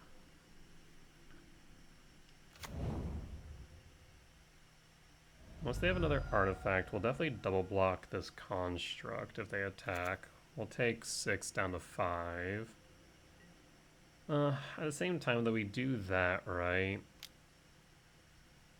And then we're dead on board next turn. Even if we were to cast the Devourer. At the same time, we're dead on board regardless. I mean, at least it forces them to use the mana now. And so if we draw into a Karn for EE, we'd be fine. Yeah. What's the other option? I guess Worldbreaker also gets us out of it. Kozilek's Command. So yeah, I'll do this. So I'll block the construct. It forces them to tap down the Saga.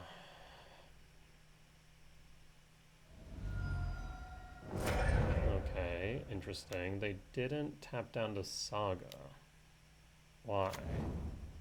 There's Breach. So they're trying to just go for the win now. Red. Oh, did they have the Grape Shot in hand? They just need to go 6 deep.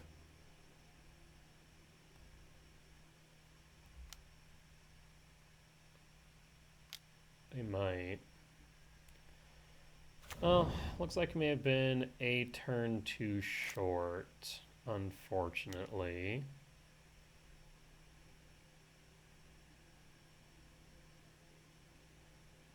I'll let them go off, let them burn some time.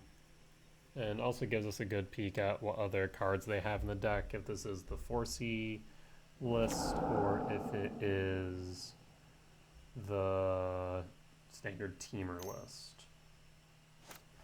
Should also just open up the Exile just so we can see both.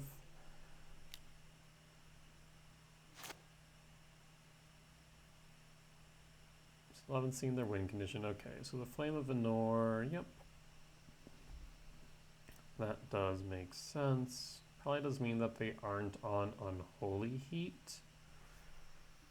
As a lot of decks, or at least a lot of grinding station lists have moved off of Unholy Heat. Spell Snare, that's good to know. Okay.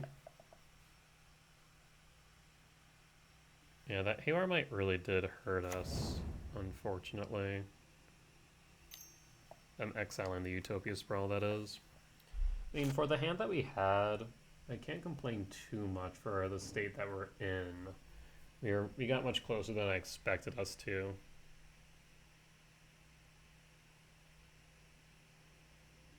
But I mean, they pretty much guarantee the win here.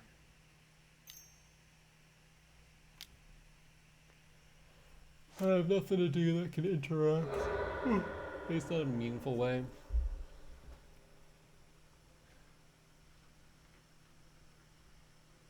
So they just win here. We're just sitting here getting some information, forcing them to burn their clock. Down to 23. Still haven't seen Thassa, and they haven't tapped for blue, so this does make me think that they are on Grape Shot main and not Thassa main, which I kind of agree with. Though I will admit, I think overall the 4C version is the better list.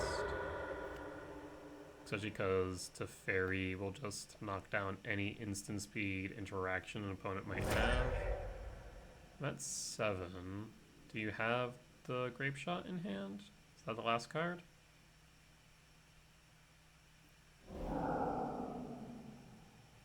Rumble, okay.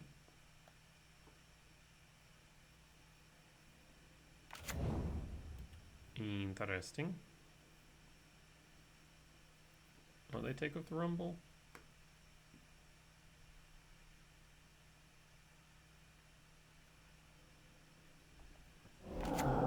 Chooses no cards. They just wanted to fall 4 into the grave. So either they have the Thassas in hand, or they're trying to dig for it. Once again, why produce red mana? That's what I don't understand. Okay, so this is the 4C version, though I haven't seen any Teferis, which is interesting, though normally it is a one of. So it's possible that it could just be in the final 10. Cast Rumble.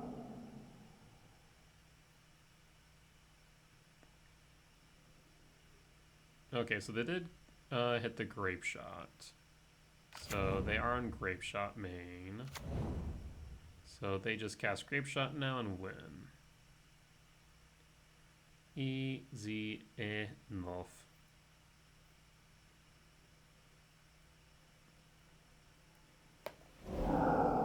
Alright. Well, that gets us a lot of good information. Shows they have probably one copy of Teferi. They're using Grape Shot main instead of Thassa's Oracle. They could have a secondary win con in Thassa's main. We have seen that before as well. So it still could be on both. It's not like we would Stonebrain the win condition. We're just going to Stonebrain the enabler that is Underworld Breach, because that's actually how they win in the grand scheme of things. So 4C Grinding Station, lost for game 1, and move the sideboard. Let's see here. Grinding Station, down 1 Emrakul, down 3 returns for Stonebrain Leveler, and Haywire Might.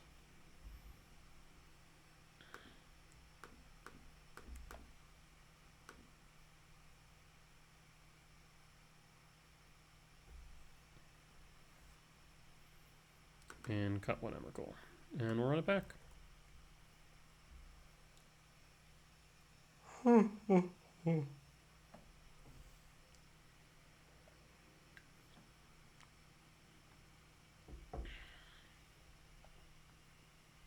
Yeah, that turn 1 Haywire Might really put me in a tough position. I think if that had been anything else, like a Tamiyo, we would have been able to actually get that game. Because we would have had the ability to go pretty deep with Rumble, or if Utopia Sprawl, we've been able to kick the Myco Spawn. We may have been able to even cast the Emrakul before they won.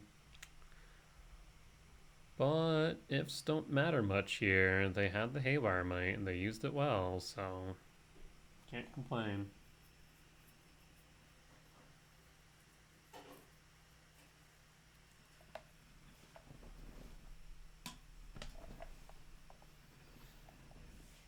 Imagine opponent brings in some number of consign, maybe Sink in the Stupor, maybe Prismatic Ending since they do have white mana available. Though actually, I didn't see any white sources, did I? Other than the Mox? So maybe they don't bring in something like a Prismatic Ending. Maybe it is just like the one-off to fairy. That'd be my thought.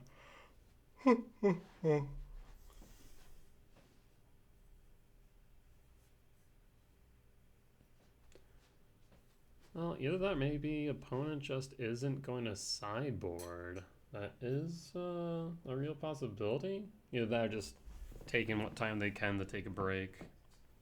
Imagine grinding station's a bit taxing.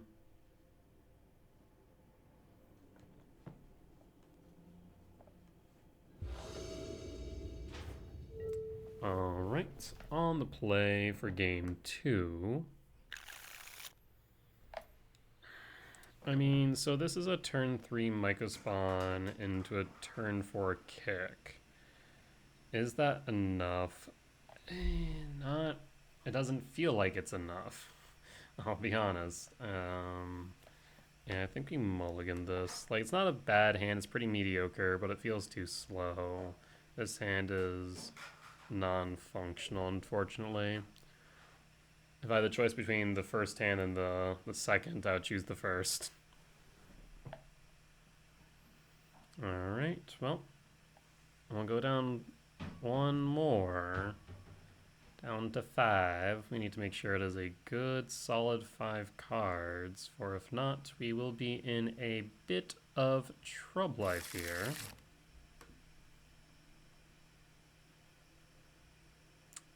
Interesting. Okay. So we can do a few things here. I guess keep this, drop the Sprawl, drop the Rumble, done.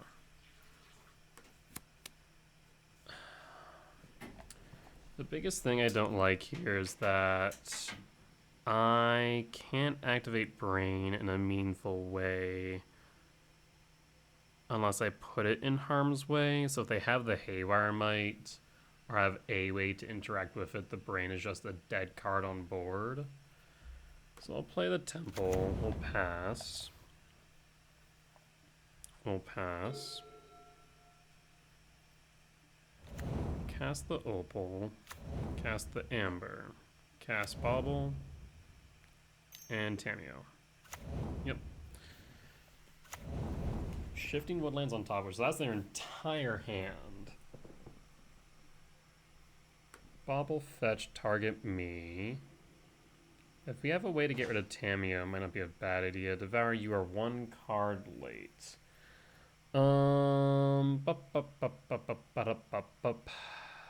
Yeah, I think we have to. So, like, on one hand, we could Null Drifter here, especially now that we drew into another 7-mana value spell, and try and high roll into a Ugin's Lab. That would be, what, 4 out of 52, so 1 out of 26. Doesn't seem great, to be honest. So I'm not really liking those odds. So I think we do just have to cast the Stone Brain here. And then pass. And this way we can force them onto the mid-range game plan, which I don't think they're exactly well positioned for right now. Because the main way that they get there is through an Urza Saga. They've drawn 1. They've drawn 2. They can flip the Tamiyo here. And I think they're going to. Steam Vent Shock. Either that, they're going to blow me out with a freaking Beseiju or a Haywire Mite. Flame of Anor. Even worse. Yikes. Well, that is what I was afraid of happening. I don't really think I had too much of a choice. Like I said, I could have attempted the high roll, but I'm not sure if it would have ended in our favor. So we'll name Eldrazi. I will evoke the Null Drifter. So their combo plan's still online. We haven't forced them into the mid-range plan.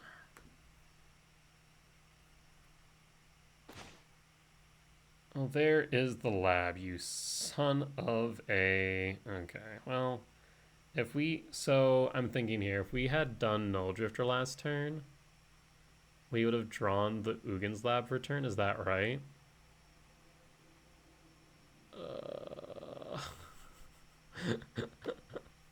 Man, that sucks. I mean, I can't really say much, that's just variance for you. We'll pass, and I guess now we're hoping to draw into a 7 mana value spell so we can imprint and cast the Devourer or the 7 mana value spell if that is more significant. We did not, so we have 4, 5, 6. So we'll go Wooded Foothills and pass. I mean, I guess they're going to try and ulti the Tamiyo, so if we can exile it, that would be ideal. If they have a consigned to memory, we're SOL. So I guess it really comes down to that. This seems heavily reminiscent to yesterday's video with Goryo's. Where it came down to the Tamiyo ult. Draw a card, yeah. Push the end step. Saga. Okay, so now they have the mid-range backup plan, even if we were to deal. They have Emery as well. They find absolutely nothing. Thank God for that noise. Damien will tick up. I'm going to fetch the Wooded Foothills and find the commercial district. That way we can see what's on top.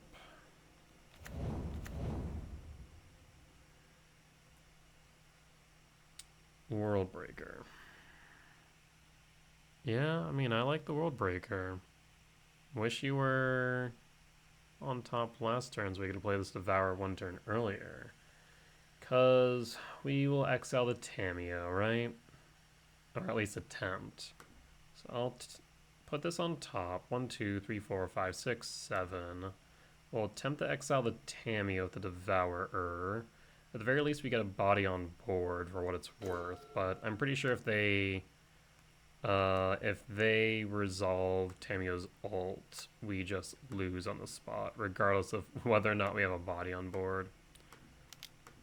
But let's see.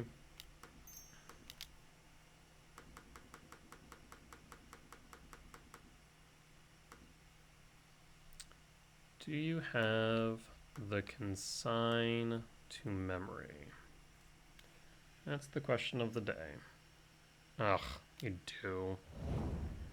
Yeah, so I think they just win here. I don't foresee a way out. You're just a turn too slow.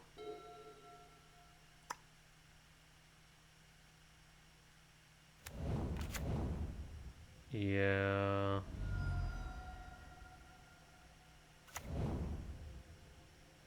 Well, let's just see him go off then. Minus Tamiyo, draw half your deck. And I mean, I don't think there's a way where you don't win. I'd be shocked. There's the Breach. Show me the grinding station. Is there a world where I don't lose? Is this deterministic? I think so. Because we know about the Grape Shot. Now, they technically don't have enough for the Grape Shot left in deck. That's actually an interesting point. I don't know if they have enough for it. So, huh. Yeah, it would come down to that. But I think they have the secondary win condition in Thassa's Oracle. So I think they do win. But I think they have the Grape Shot in hand based on how they're playing.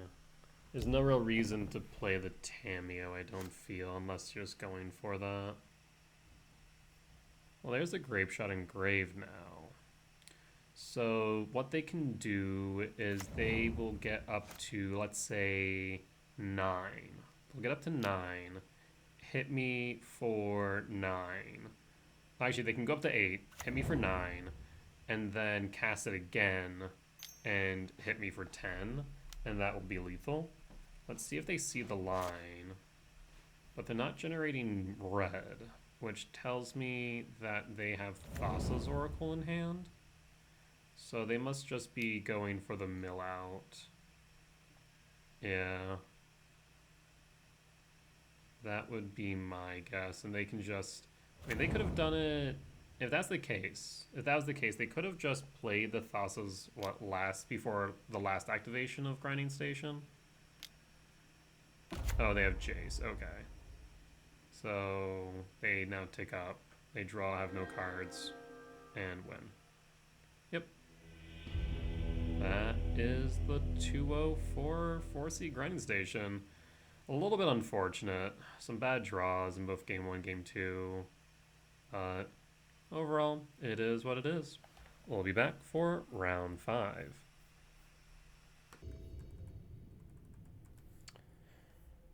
Alright, and we are back for match 5. On the draw for game 1, let's take a look and see what we might be up against.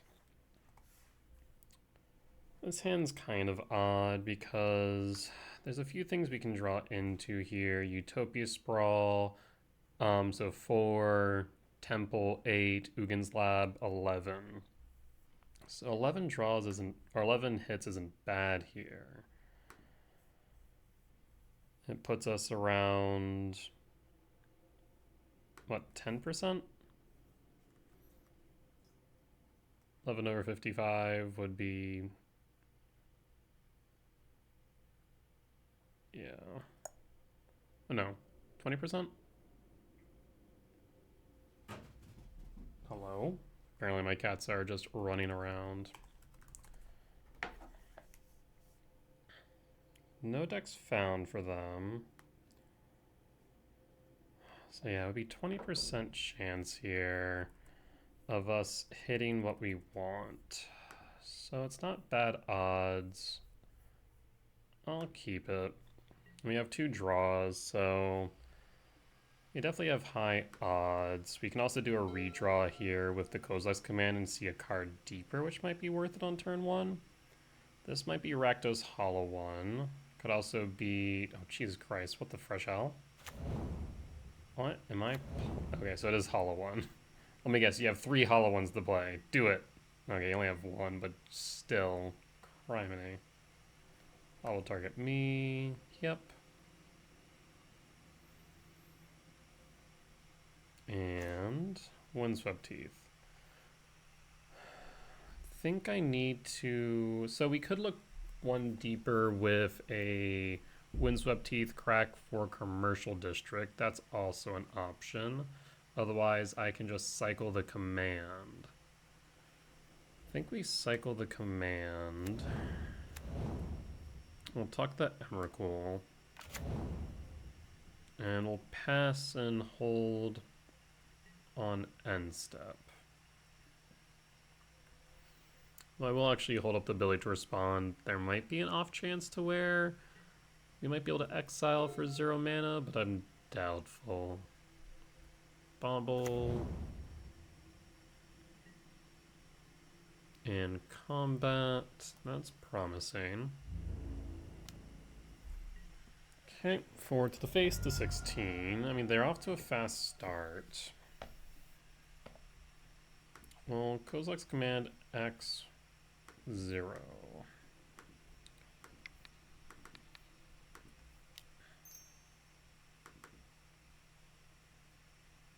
Done.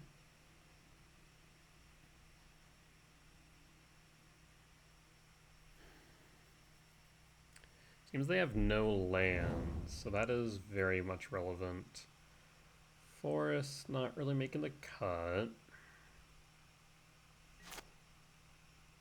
Soul Land. Bob will target me. What's at the top? And Worldbreaker. Well, we could push the 4/5. Mega Spawn would be 6. We could alternatively Windswept Teeth into Commercial District. We'll go Windswept Teeth and hold up the command. See what we can find. The fact they're on 0 lands right now is at least promising that we might be able to come back. Of course, they got 2 draws there, so it's very possible that they do have a land. There's a swamp. Could be a Nethergoy if we could X1 it. That's a thought. Hollow One hits me down to 12. I mean, they have a clock on board, so we need to get somewhere fast. And another Goyf. End step. Well, I could do a couple things here. I think I will fetch. I will fetch for a forest. We'll exile that Nethergoyf. And I think we're going to Soin Mycospawn. So, exile.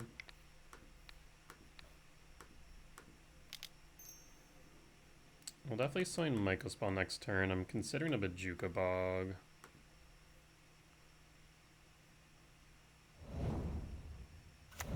Goyf down. Pass the turn. Draw. Another Mycospawn. We'll play the forest. So this is promising. This is 5 going on to 6 mana. So I will Bajuka Bog.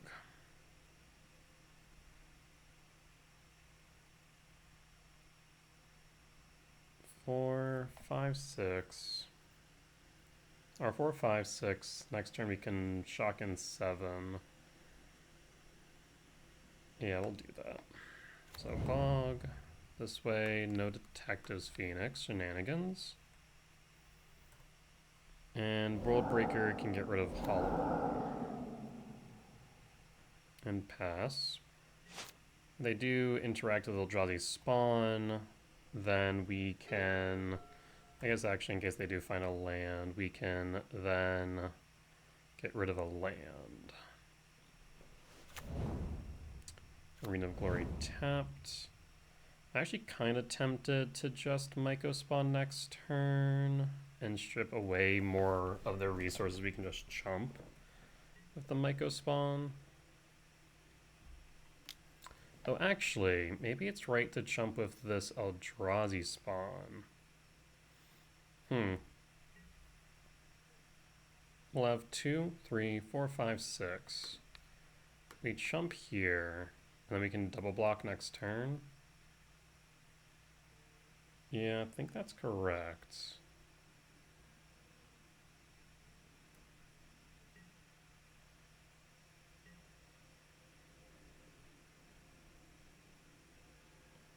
Second main, and my turn. Clearly they have nothing for 1 black source. They need red. Oh, Breeding Pool. Shock down to 9.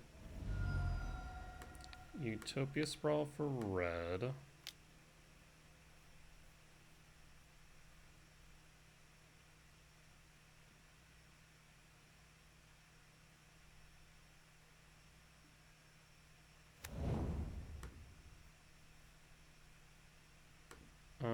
kick a Myco spawn.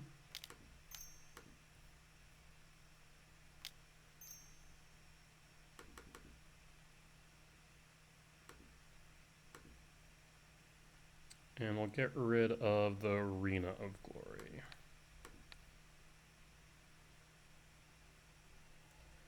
This way we can double block the Hollow One. And then exile it next turn. 1, 2, 3, 4, 5, 6, 7.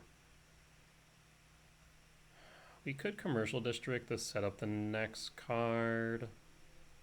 That would be a bad idea. Otherwise, we can just go Sanctum of Ugin. Yeah, let's go Sanctum of Ugin.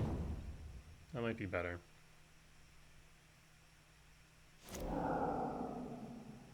So we're going to Glory out. No attacks with the Myco spawn. We're on defense. At least until we can exile the Hollow One. Though depending, we might just go after their swamp. They had a fast start, but they didn't find any lands early. Fatal Push? Yeah. Less than ideal, but fine. We'll jump with the Myco spawn then. 5, 6, 7, 8, 9. They do find the Bloodstained Mire.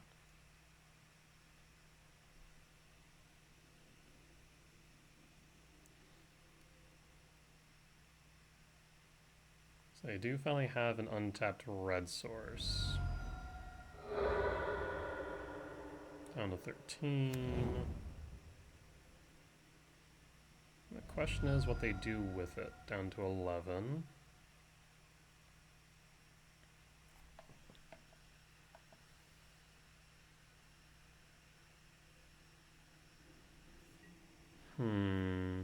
Attack the resources or attack their creature. I think attacking the resources might be better here in the end. We'll block with the Sowing Myco spawn. Them not bolting it suggests that they don't have bolt. They still have a Tarfire though.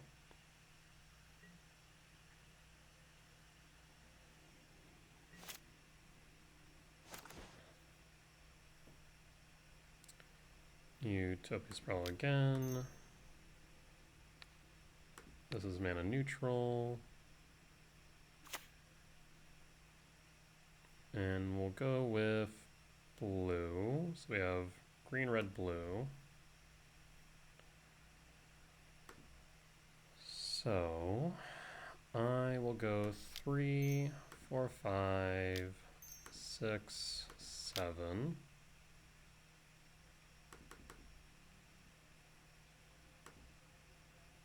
So why not play anything?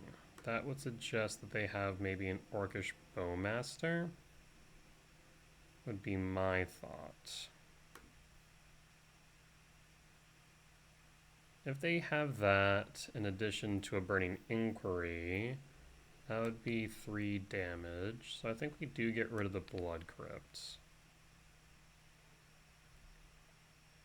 So 4, 5, 6, 7, 8, 9, 10, 11, 12. We'd be off by 1 with the Emrakul. Like I said, I do expect an Orcish Bowmaster here. Yep. That checks out. That pushes me to 8.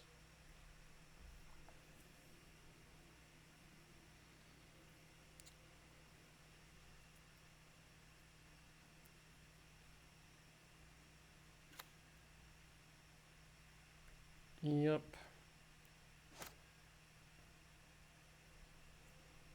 Sanctum of Ugin, and we'll fetch. Question is for what? I said 4, 5, 6, 7, 8, 9, 10, 11, 12. We'll go with the Emrakul. If we draw into a land, we cast that. Otherwise, we will cast a World Breaker. Alright, well, we have our options now.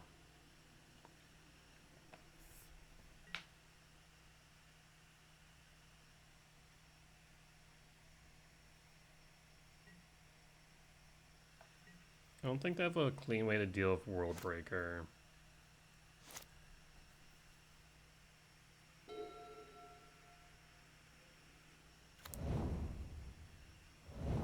Another Blood Crypt. Shocking it again. Down to 9. Do you have the Burning Inquiry that I was worried about? Because that put me down to 5, and I think that would be lethal, right? It would grow the Orc army by 3. It would deal me 3 down to 5. It would attack the Hollow One and the Orc army. Yep. So that is unfortunately lethal. Did I have a way around that? I don't know.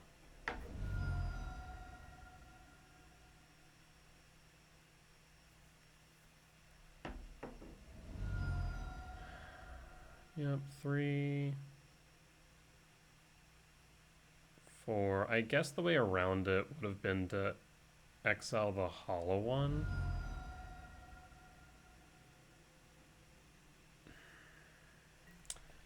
Yeah, that would have been the way around it. Huh.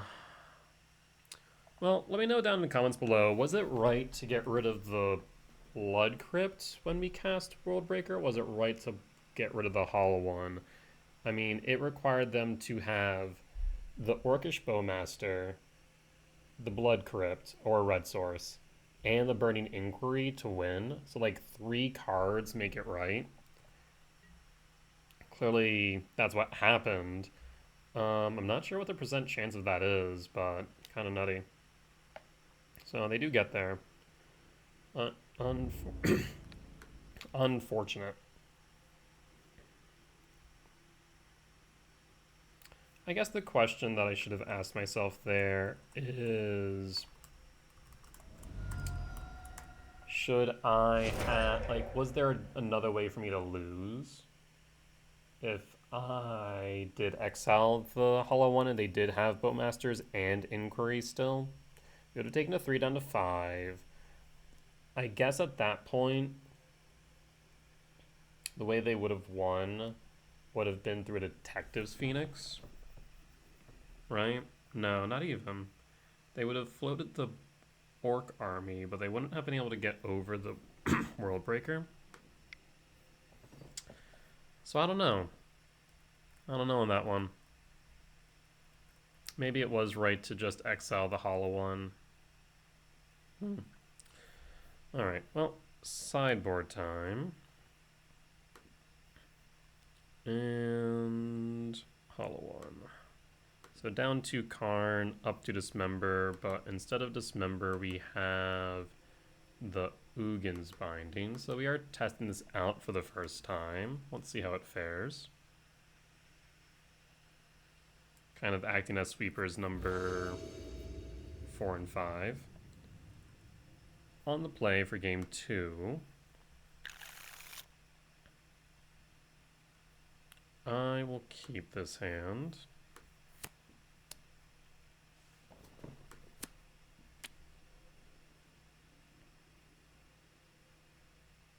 So we are ideally trying to find a Eldrazi temple or Ugin's Lab.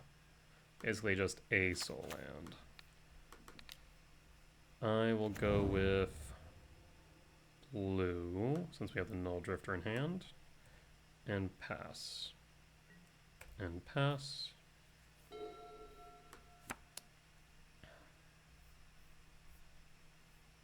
Cycle Street Wraith, plays flats. Fetch for Blood Crypt, untapped. Down to 15, Thoughtseize, Nethergoyf. That's fine. Ugin's Lab, okay. Well, that does make this interesting.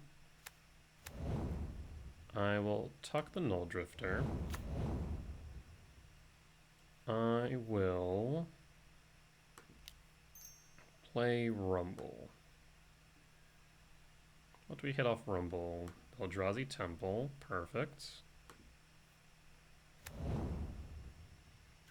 So now we have enough mana to hold up the command and exile the Goyf.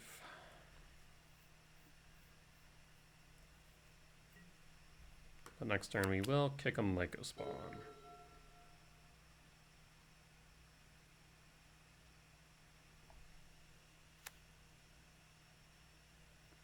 Mountain for opponent. And Bowmasters. I'll let that resolve. We'll point that at the spawn. Perfect. Let the trigger resolve. And before changing phases, I will exile the Goyf.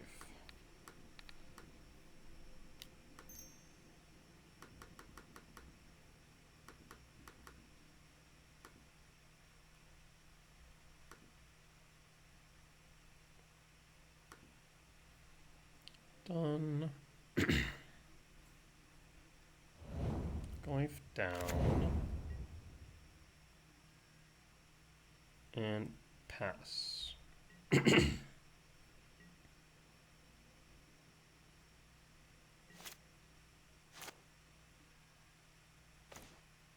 Commercial district. I was kind of thinking about grabbing that, not gonna lie. Well, I guess we'll go Eldrazi Temple then. We will kick the Myco Spawn.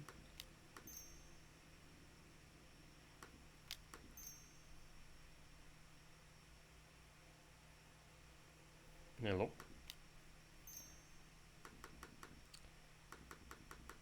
Next turn, we can play the Null Drifter, but it will trigger the Bowmaster, which I'm not thrilled about that prospect. So 2, 4, 5, 6, 7 if the Eldrazi spawn survives. Well, I will kick the Blood Crypt.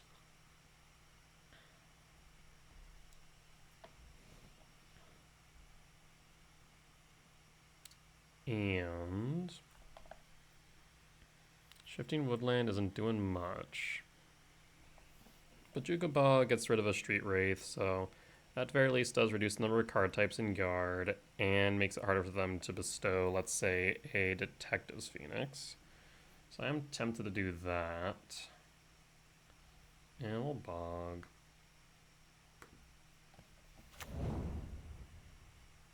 Bog, target you. And pass. I'm doubtful that they're going to want to block this sowing Myco Spawn, knowing the Null Drifter is right underneath that lab. So 2, 3, 4, 5, 6, 7. Arena of Glory.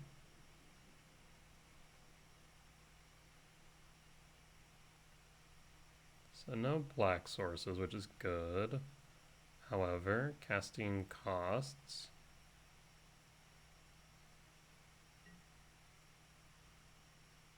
Going to combat. Okay. No attacks. Unfortunate, but expected.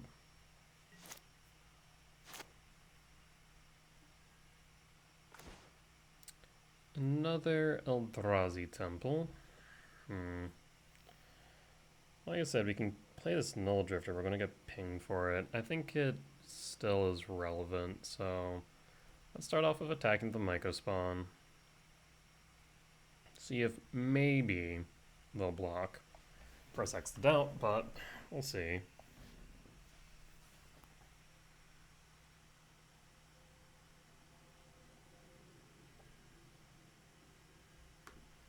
Attack.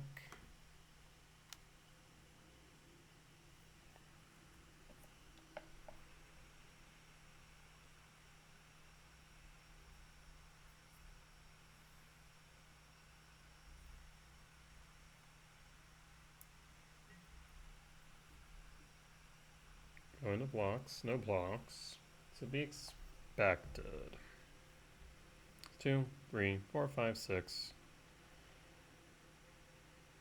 Oh, I will return the Null Drifter to hand.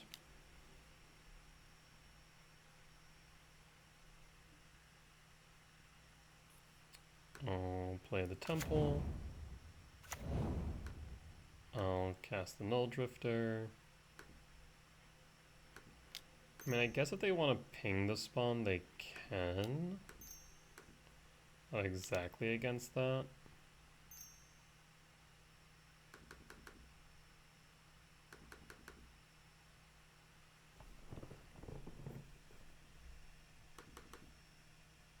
But I imagine they just ping me for 2.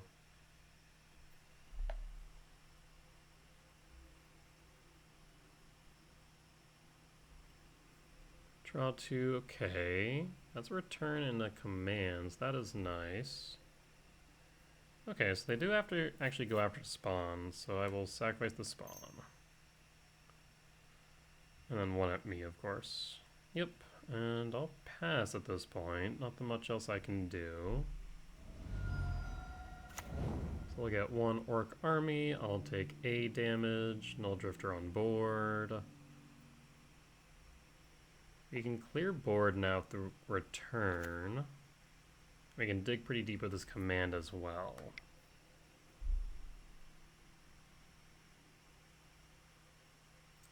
Two, 3, 4, 5, 6, 7. We can X7 the command. Interesting thought, but probably right to hold up the return. So we want to hold the foothills most likely.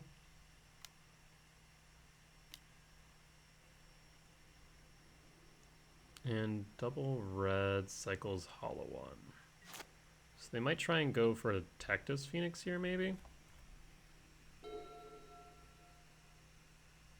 And we have a flyer, so that only does so much. Bloodstained Mire, meaning they now have a red or a black source rather. I mean, they could have a Charmal. That's a thought. Oh, they are hasting something. There's the Charmal, so we did anticipate that. Taking out a temple, so 1, 2, 3, 4. I mean, if they want to attack into the Null Drifter, I'm kind of fine with that. Theater, Surveil. 1 guard on top. So yeah, that's fine by me if you want to trade. I have 0 qualms of this whatsoever.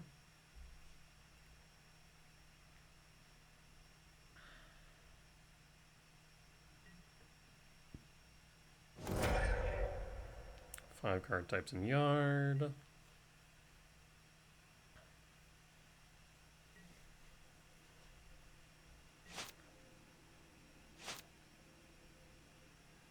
And a forest. Well, I will play the Wooded Foothills.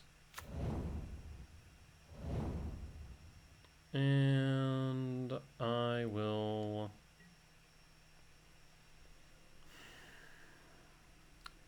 I mean, I feel like we're probably going to clear board. So I will attack for 3. Try and put some pressure on board.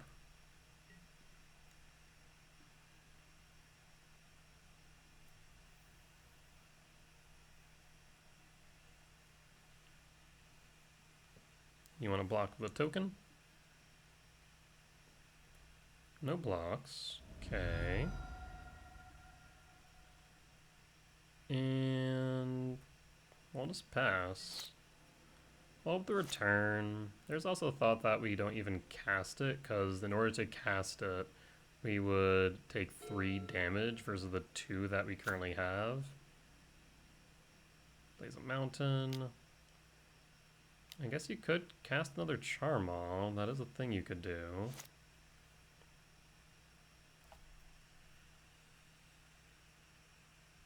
Though thankfully you can't haste it. The Burning Inquiry will... Okay, so they do indeed have the Charmal. What will we target here, friend?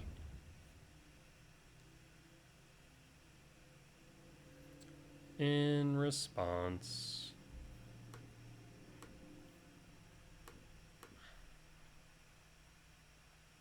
Actually, sacrifice the Wooded Foothill. So now it's pretty much even on damage if I do it this way. Because if we scry draw... Well...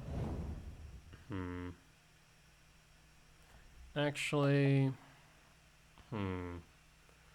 We'll have 1, 2, 3, 4, 5. So no, not enough. I will pay the 2.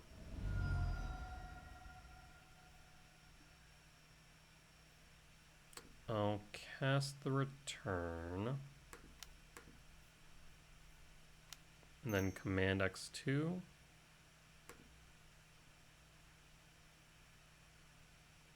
So return will resolve. And in response to the Obsidian Charma, we'll cast Kozilek's command X equals 2.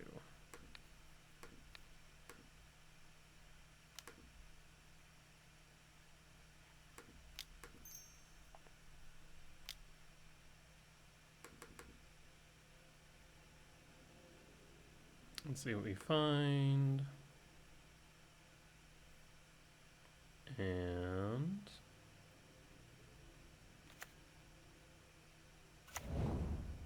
another Eldrazi temple. Not really what I want to see. We have 2, 3, 4, 5, 6, 7. 7, 12. So yeah, 1, 2, 3, 4, 5, 6, 7, 12, 13. So yeah, we can play pretty much everything in our deck. So we want to find something worth casting. Well, that's not it.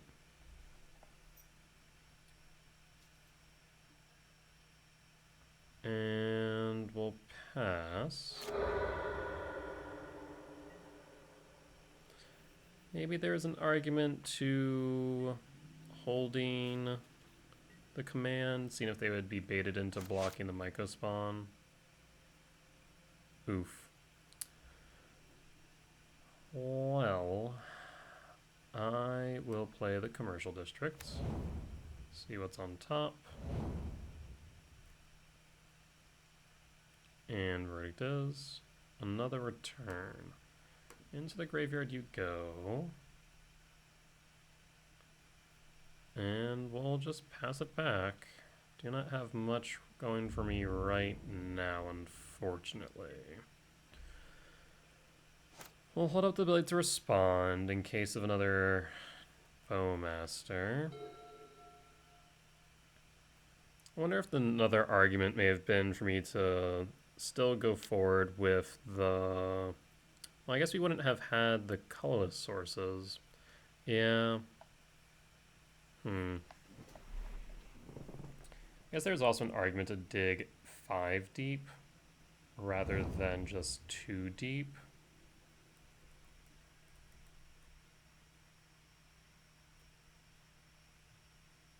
Do you haste the Hollow One?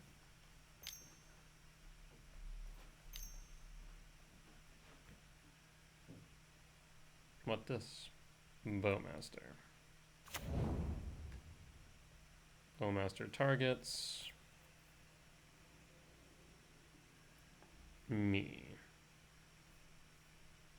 Yep.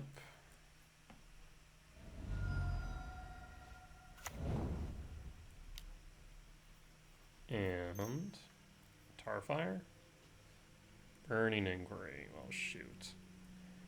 Yes, that resolves. So I can be put down to 12. You also can rapid fire these Eldrazi spawn tokens. And what did we put into grave? I would love to see... Oh, did we mull over? No. Okay, so just some lands. So looks like they're just gonna go after the Myco spawn. I'm hoping I'm seeing that correct. It's hard to tell with how laggy it is. But that would only make the most sense since they're targeting the Myco spawn. We have another Myco spawn next turn, for what it's worth.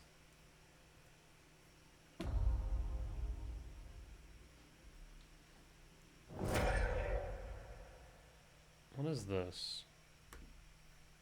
Mark of Mutiny. Oh, okay. Well, I go spawn down. I'll take 4 down to 11. Now, the Shifting Woodland is actually relevant. So I do have a Null Drifter engrave.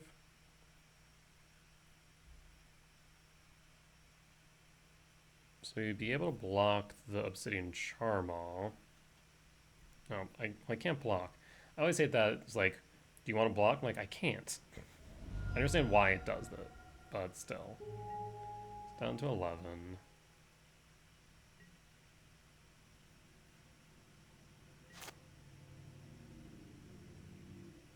And draw. World Breaker. Oh, I will play the Shifting Woodland. I have access to how much mana? 1, 2, 3, 4, 5, 6, 7, 8, 9. 9 minus 2 would be enough, so I can go both. I've already seen 2 Eldrazi temples, so 1, 2, 3, 4.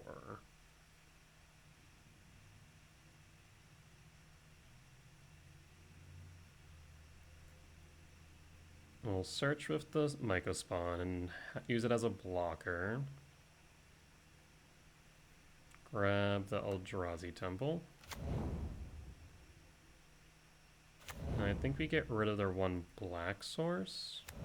I'm tempted to get rid of the Arena of Glory, but I think the black source is correct. And then attempt to cast this World Breaker.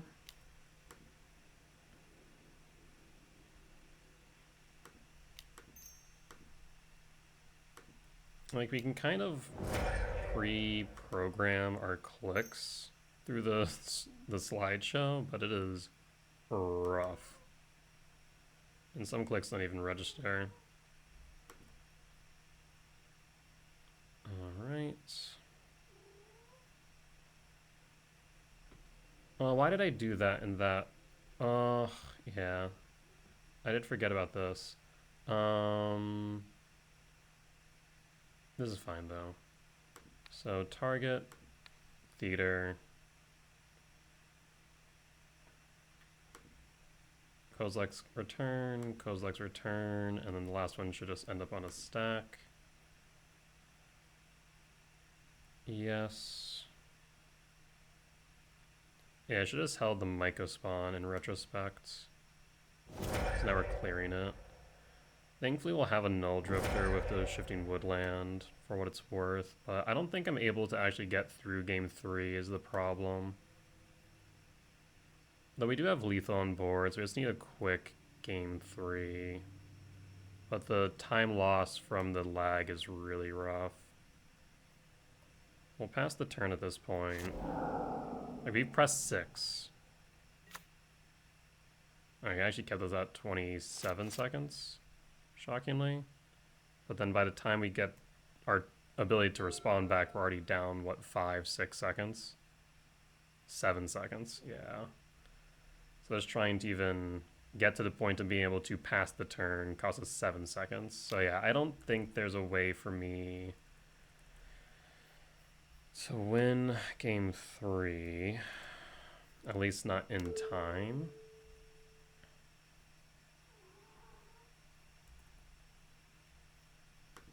Because what we'll do here is we're going to Shifting Woodland on Null Drifter and win. Okay, opponent sees that. They see no way out. So we got there. We'll run it back all the same. No changes to the board. And we hope that we just have a very fast win, basically.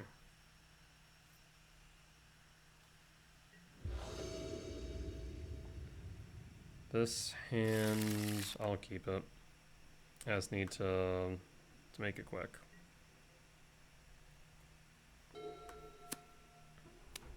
Hey, my turn. Don't play wires. Shock in the Blood Crypt and Burning Inquiry.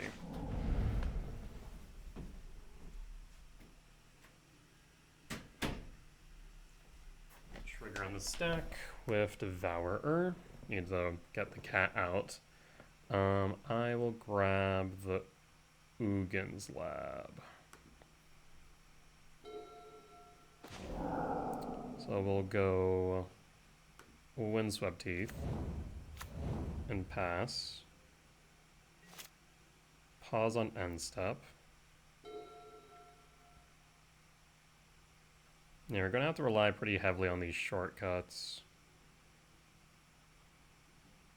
Even if we probably shouldn't. Cycle Street Wraith.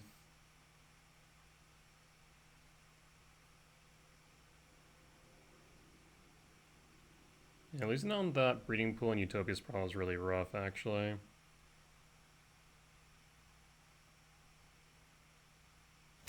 Plays Bloodstained Mire. Fetch.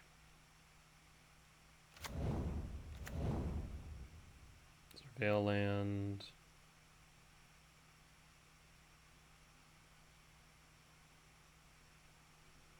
And Detectus Phoenix into the yard. I might need to actually deal with that.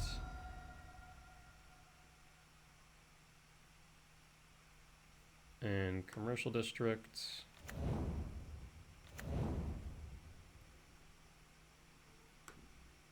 Graveyard.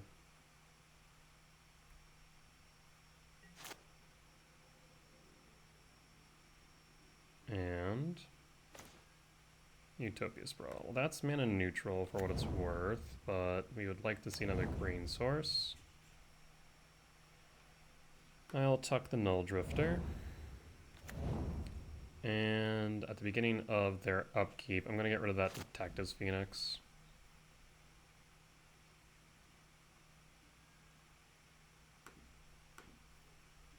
So target, me, Phoenix, done.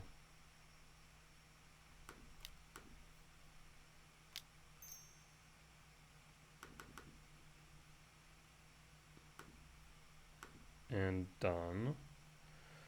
We'll hold up the ability to respond.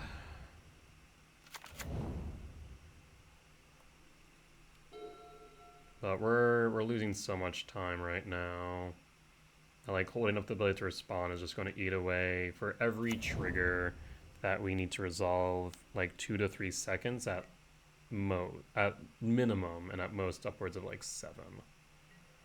I think opponent knows that they just win by the clock is the problem. Well, we will cast Malevolent Rumble here.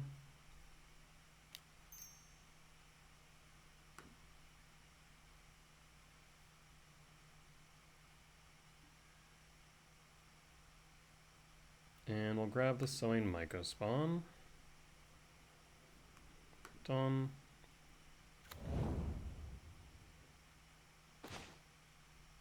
And I'll pass.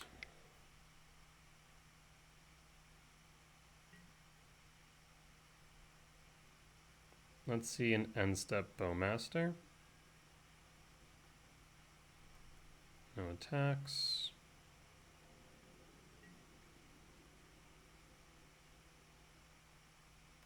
Yeah. Yep. Targets.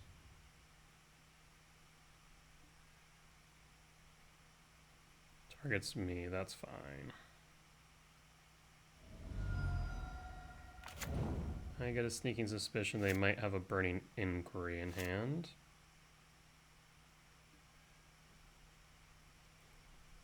Three seconds, yeah, just by the time that we got the ability to pass priority. Arena of Glory. So they have enough for the Charmaw. That would be a bit unfortunate. Just a bit, though. Inti. Okay. Well, I wasn't expecting that, but I'm okay with it.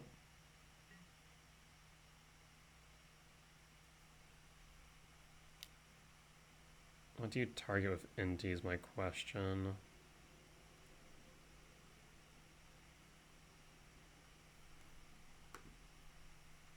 Discards a swamp, finds a phoenix.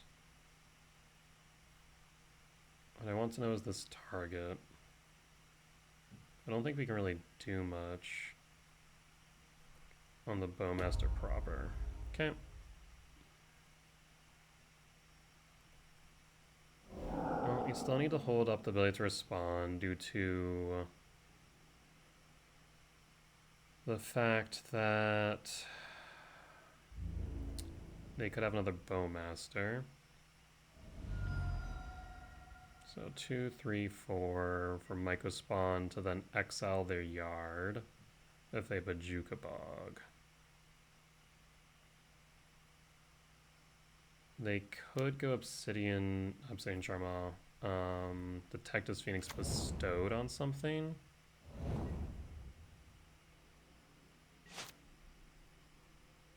However, they don't.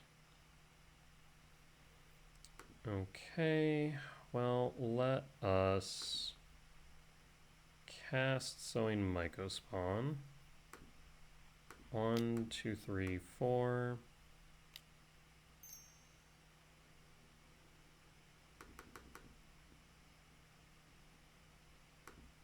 We'll go for Bajuka Bog.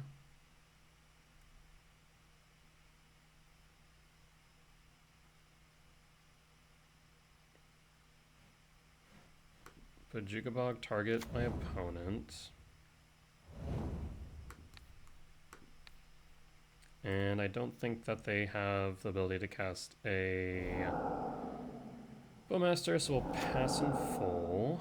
That'll shrink the Goyf and pass.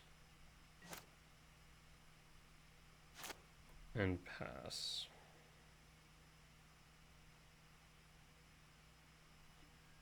So we can clear board next turn with this Kozilek's return.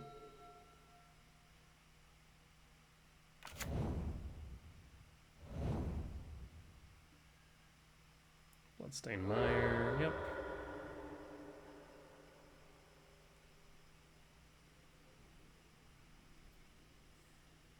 So Goyf does grow. We don't want to put any other types in yard if we can help it, but Inti will pitch.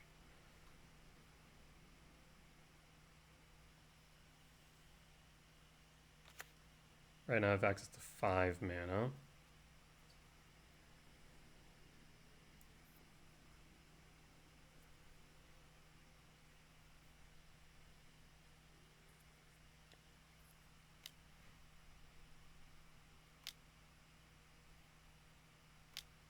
Paying costs 4. They do have enough for a Charmaw. Yeah, Charmaw is an issue. And it does say non-basic. The best thing they could probably hit here is this this district, funny enough. They hit that instead, that's fine.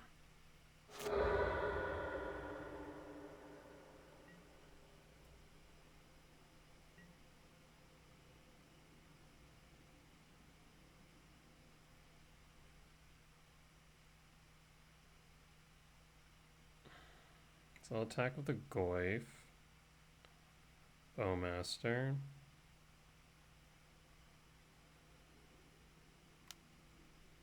Just with the Goyf. So they pitch a card to grow it. DRC puts it to a 2-3. They put a counter on it to a 3-4.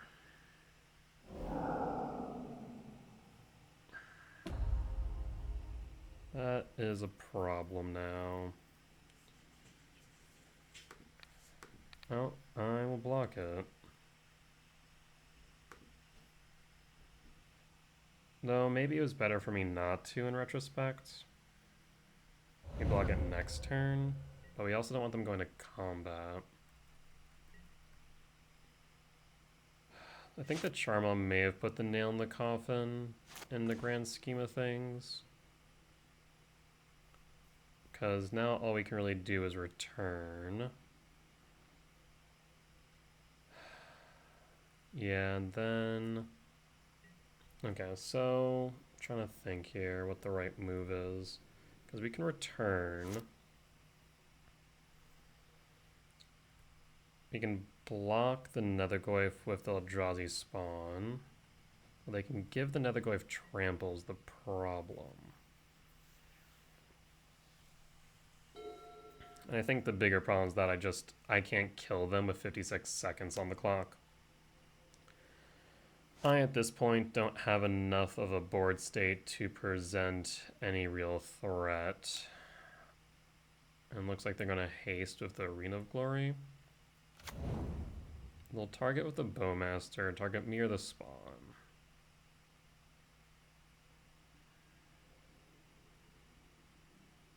Target me. That's fine.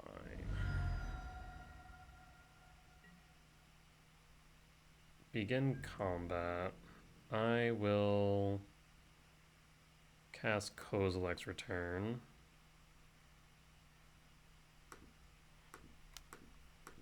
This puts me down to 2 lands, though. So yeah, I think maybe last turn we probably should have not blocked with the Myco spawn. That would have allowed us to block here and at least force them not to attack. I don't know, I guess it's same difference as far as life total is concerned. But we still would have had the Myco spawn for another turn. So that's 7 down to 5. Do I have anything in my bag of tricks? I mean, I guess if I get a soul land, I can Kozilek's Command. If we had one more green source, then we could Null Drifter, but we got nothing. I guess I could Malevolent Rumble. I'm not sure if that would really matter. Let's give it a shot. I think I'd time out regardless. Yep. There's an Eldrazi Temple or an Ugin's Lab. Not that it will matter, because selecting that alone just eats away 3, and then that is time. I mean, am I going to sit here and say that I could have brought the game back? Well, actually, I could have. I think I might have been able to, and the reason why I say that is because if we look at the board state as is, I can play the Ugin's Lab. I can then imprint, let's say, the Null Drifter or the Devourer, it doesn't matter. I'll have 4/5 mana. I'll then be able to play the Ugin's Lab, cast the Kozilek's Command, exiling the Nethergoyf. So yeah, no, I still probably had outs here. Now, could they have killed me with any creature? Yes. Could they kill me with a Tarfire? Yes. But we had outs. We weren't actually dead. But unfortunately, with the lag, it didn't give me the ability to choose. So, unfortunate as it is, but we'll be back for round number 6. Alright, and we are back for round 6 on the draw for game 1. Our record's not looking too hot right now. So at this point we're just playing for prizing. I mean, it's an X4 scrub out, so if we lose this, I think that's that, but we can keep this. We can go Commercial District on turn 1. Lab on turn 2, Rumble on turn 2, Polluted Delta. Oh, we'll go District on 1. Let's take a look. I'd love to see a Myco spawn. Okay, Temple's good. That means seeing a Myco spawn off of Rumble is good. This also sets us up for a decent Kozilek's Command on X3 on turn 3 for X3. Potentially X4, so we have some options. This does seem to be Dimir Oculus.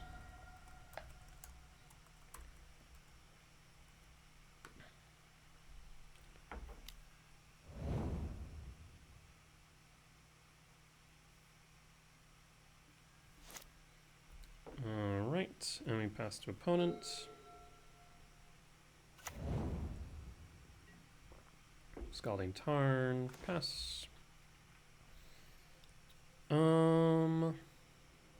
Let's go lab. Imprint breaker.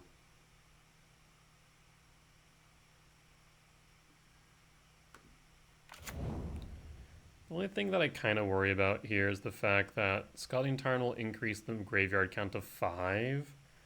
A Surveil Land to 6, which gives them Oculus next turn. Though I guess we can exile the Oculus with the command. So, that's a thought. Oh, Malevolent Rumble. We'll play into the counterspell. You know it exists.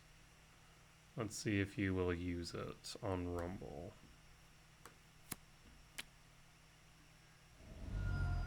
Scouting Tarn, fetches.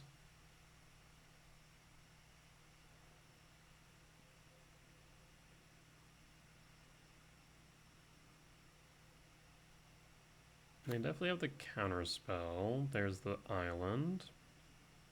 And counterspell. Well, they definitely have the Oculus if they have the mana. Yeah, I wonder if Kozak's command X1 on upkeep would have made sense, just to ensure that they couldn't. Though actually maybe worst case scenario here is not a Oculus but a Harbinger. I think that would have been that is in fact the worst case scenario.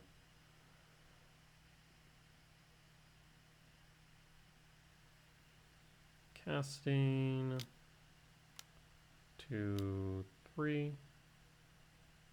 and looks like it is a Oculus. Could be a Murktide, but likely an Oculus. The question then becomes, do they have Force? It's a Murktide. Well, shoot. Why not get rid of the Thought Scour, though, to grow that? That's what I'm curious about. Well, let's go ahead, go and play Temple. I think we need to... What do we need to do? I need to get Breaker on board ASAP. I mean, I can just force them to have it, so I guess let's force check. If they have it, they have it.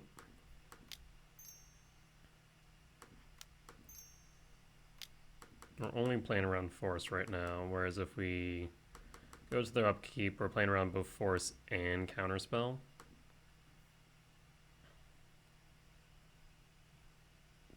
Do you have the Force?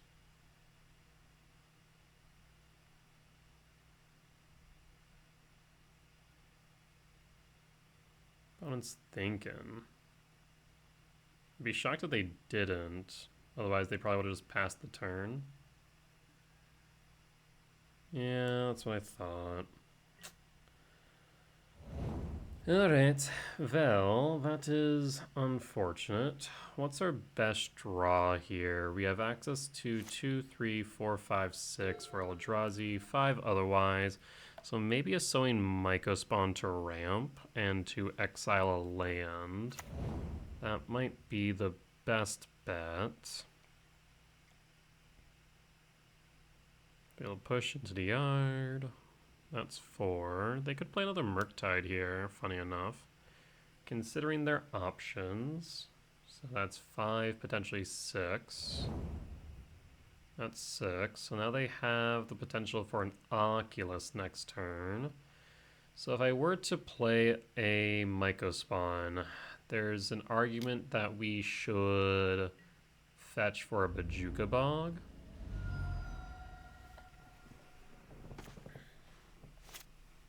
Another Kozilek's command, eh?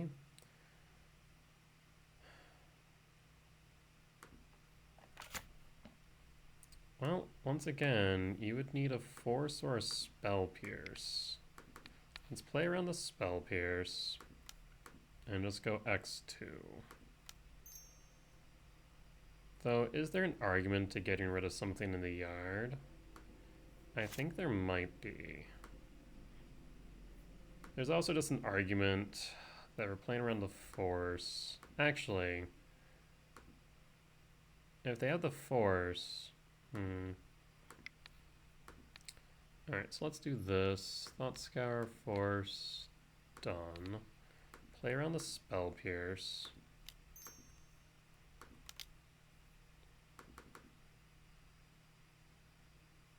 And done. Does this resolve? This will mean that if it does, that they can't play the Oculus next turn. And if they do have another Murktide, which is unlikely because most lists only run 2, that it'll be smaller.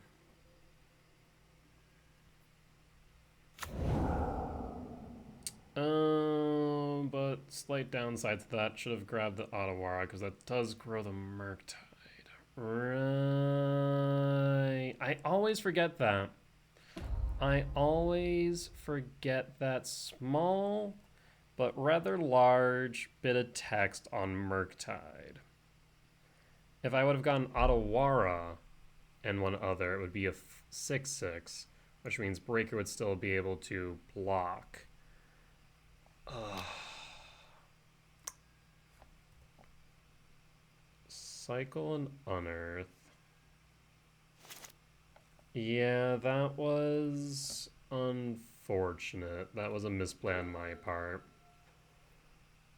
Like, it so rarely comes up that I just forget it has that line of text. I really should always remember to read the cards. Oh, there's a Froge. So now we need some way to deal with the Murktide. 1, 2, 3, 4, 5, 6, 7. So we're guaranteed the World Breaker. The problem now is that the Murktide's big enough to kill the Breaker. Whereas before, like I said, if we had just taken Otawara plus an instant, it would have ensured that they couldn't... I guess it didn't matter because they had the Frog. Yeah. Never mind. They have the Frog. So, did I stop them from playing the Oculus? Yes. Did I misplay? Yes. Should I have exiled just the Otawara plus? Probably. Could it be argued that maybe I should have just drawn a card or a scry draw to try and find a Devour? Also maybe. But the Froge does make it a bit more awkward. So it puts me down to 5. We'll return World Breaker to hand, so we can definitely block next turn for what it's worth. We'll be one away from dead. Cavern of Souls. Cavern of Souls. Name Eldrazi. So the result would have been the same regardless.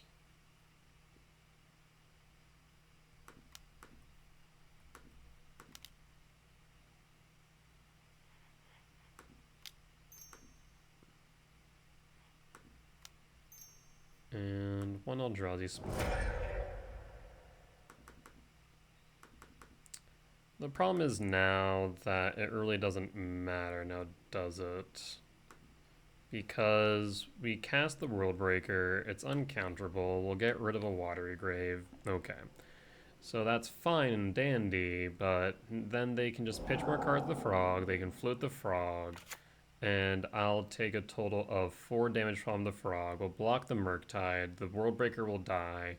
Even if we were to draw into, let's say, a, I don't know, Devourer to get rid of Murktide, what then, right? The answer is we don't got much. Would an Emrakul cut it? 1, 2, 3, 4, 5, 6, 7, 8, 9, 10. So no. An Emrakul would not cut it.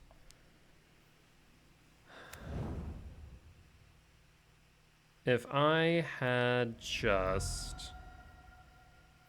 No, I couldn't have just played around the frog. Like I said, the Murktide would have gotten big.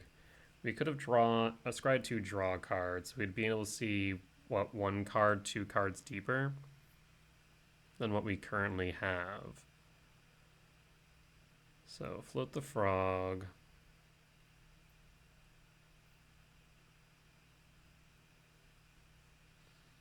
I mean, shoot the sheriff just wins on the spot. Yep. Tide continues to get bigger. Frog gets floated.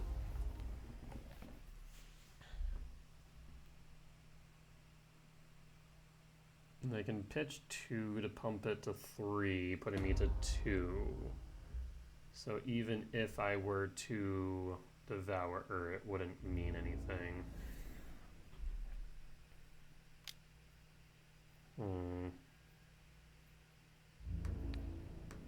Oh, we'll block to see another turn.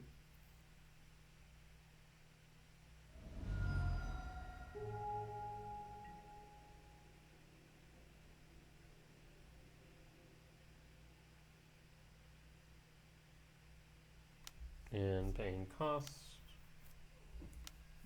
for what? A Harbinger to put the nail in the coffin. Yeah, another World Breaker. 1, 2, 3, 4, 5, 6, 7. So we could play the World Breaker for what it's worth, but that is lethal on board. So we'll just go next. Alright, a bit of a misplay by me.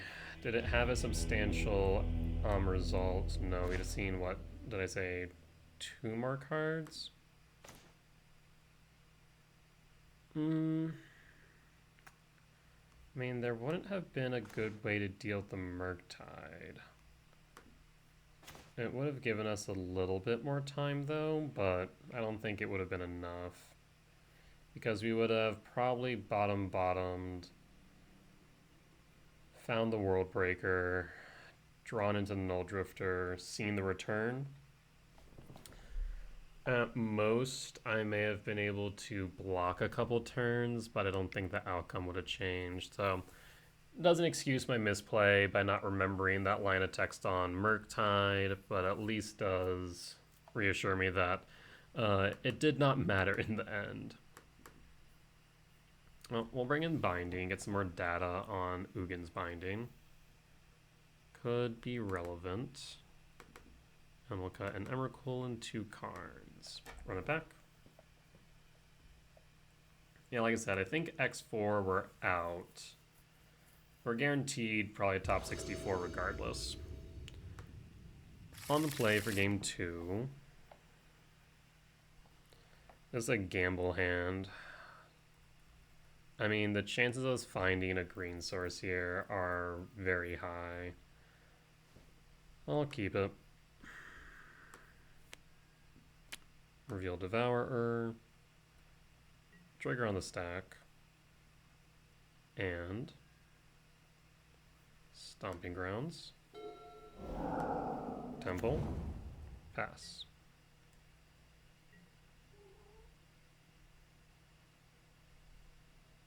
So they would need a Spell Snare or Force. I guess Spell Snare, Spell Pierce or Force for this Malevolent Rumble. Shock. And Rumble. Do you have the Spell Snare? There could have been an argument for me to play around the Spell Snare by playing Utopia Sprawl instead, since we're playing into an open blue. That way their main options would be Spell Pierce and Force, so it at least would eliminate a potential option for them.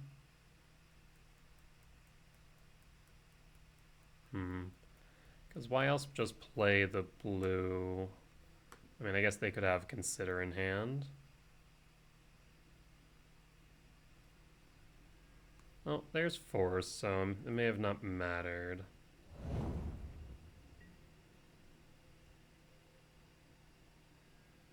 So I guess they must have been holding up the Thought Scour.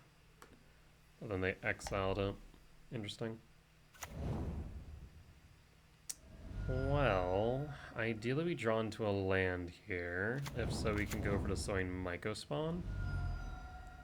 Do they have a Feroge?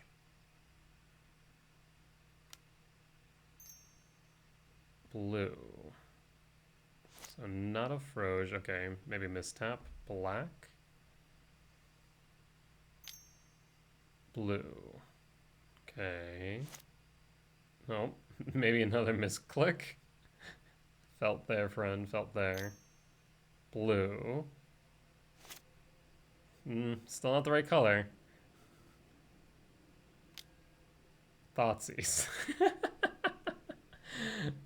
The game was fighting for me. So I think taking the Utopia Sprawl might be correct. Because that means I can't evoke the Null Drifter, and I'm forced to find a land for the Myco Spawn. Yeah, I think that's correct.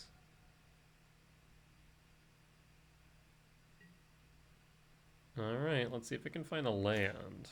We cannot. Means we have no plays here. That's real unfortunate, friend. Not a fan of that.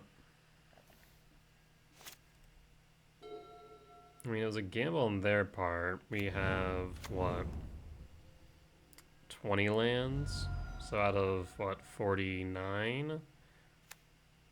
We had, what, a 33-ish% chance? Okay, well, a land gets me at least a Null Drifter. Gotta be joking me. Okay, yeah. Yep. Like, we're missing 50-50s at this point. We're getting close to 50-50s at least. It's close to 50-50. Because, what, 47, 48 out of 20? Or 20 out of 40? Like 42%? But I hear a cat doing a thing, so I'll be right back.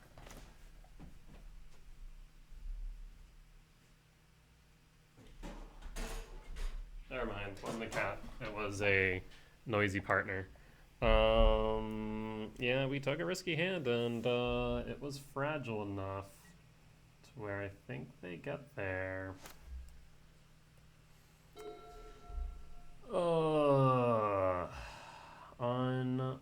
Unfortunate.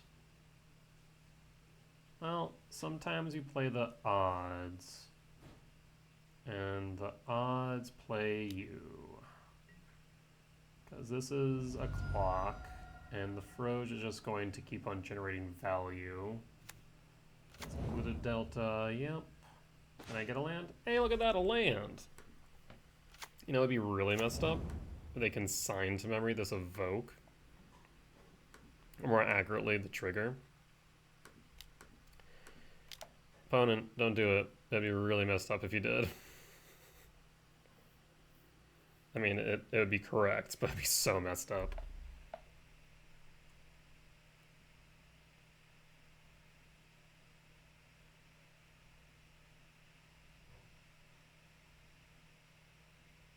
Opponent's thinking. Yeah, it's gonna be consigned. Well, we knew that was an option. So 3. Right now they have 3 damage on board. They can push it to 7, which makes it lethal in 2 turns. Yeah, I mean, I think at this point it's correct just to pitch cards to Feroge. I think they should pitch more, honestly. I don't think I really have much in the way of outs.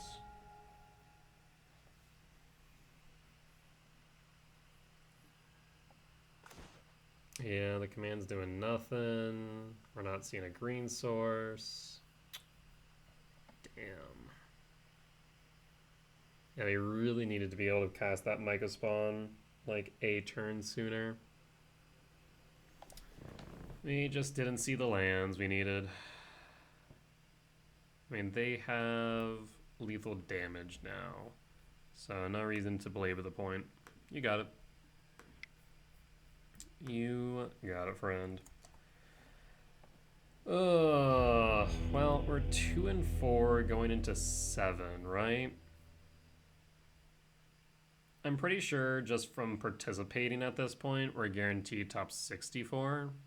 So I get the majority of my player points back.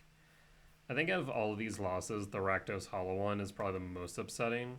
Though I will say, I did go back and watch the VOD from House of Mana. In Game 3, they top decked that second Amulet on the turn they won. So that was really unfortunate.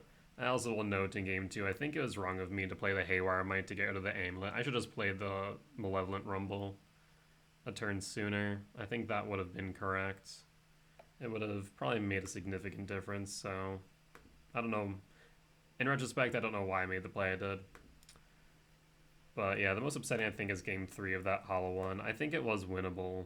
Like we were going to be at 1 damage, a single Bowmaster, a single Tarfire, a hasty Flyer would have won the game.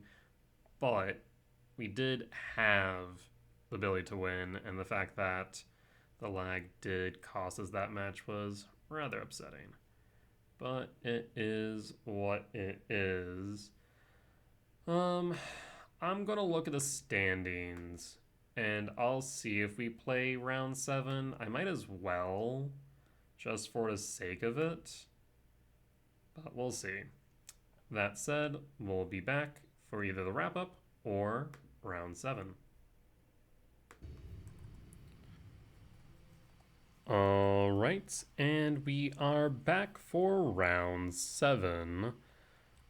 Was looking at the standings, and because of tiebreakers, we actually are in a good position to top 32. Definitely not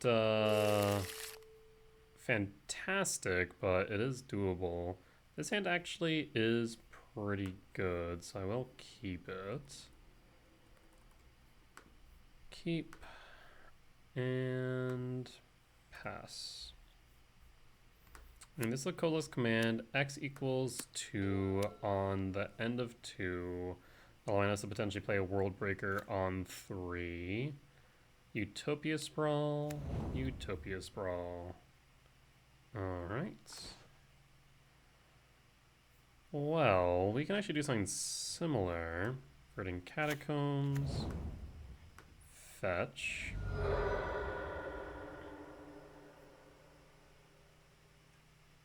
For a forest, Utopia Sprawl, and we don't really want too much here, so I think we go blue, especially as we have Talisman that can generate red. I mean, the codeless commands, or rather returns, are not going to do too much.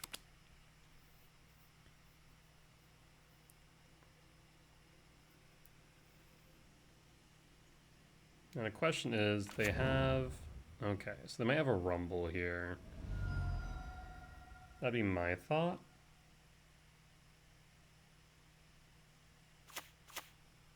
No, probably another Utopia Sprawl. Null Drifter. That's fine. This means they don't have a kick to Mega Spawn, and we actually have a Mega Spawn here now. So we actually have a lot going for this hand. So we can go Eldrazi Temple. Based on this, I think I will play the Talisman of Impulse. And pass. We can command X1 if we want, but don't likely need to.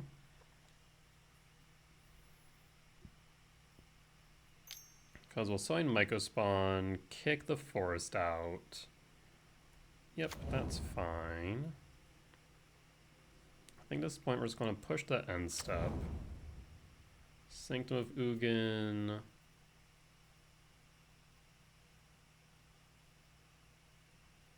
Two, 4, 5, 6, 7. We'll kick the Mycospawn.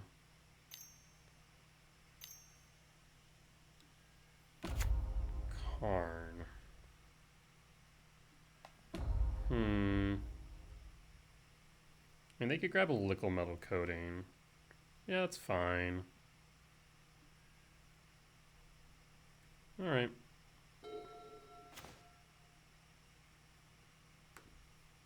Another World Breaker. Well, we'll kick a Mycospawn, as we planned. I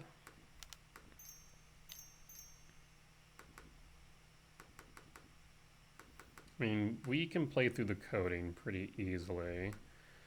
This on blue and this is on green. So let's kick the one on blue.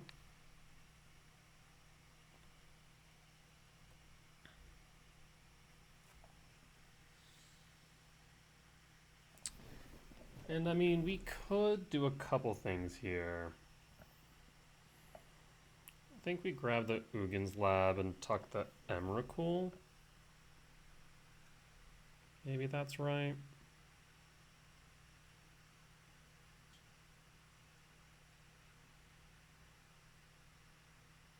Yeah, we'll do this. Tuck the Emrakul. And they're not in a good position, all things considered. We'll hold up the ability to respond. We might cycle the command depending, just so we can get another land for the breaker. And if all they do is liquid metal coating tick up, that's not going to be enough.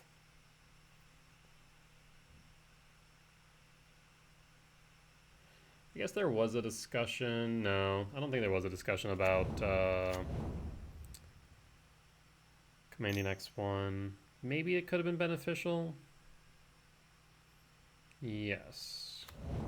So cast the coating, now what? Yeah, that is fine. That does mean we can't play the World Breaker. Huh. Yeah, I guess that is a slight issue.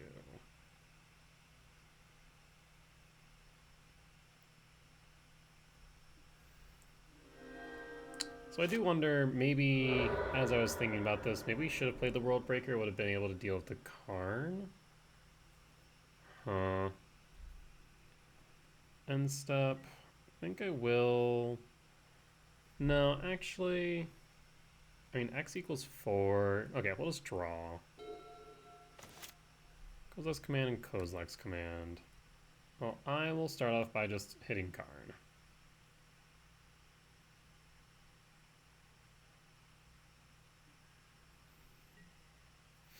So attack Karn. Does mean we'll lose another land.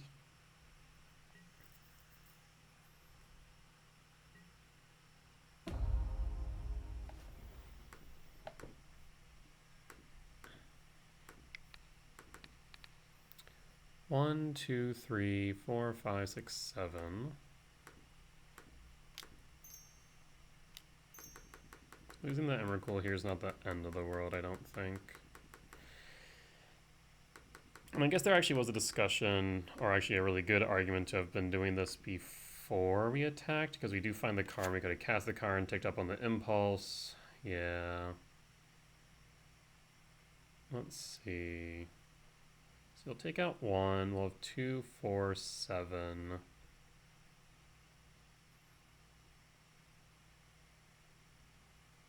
So probably bottom the Mycospawn. Bottom the Ugin. Top and top. Draw. Play the Ugin. We can tuck the breaker.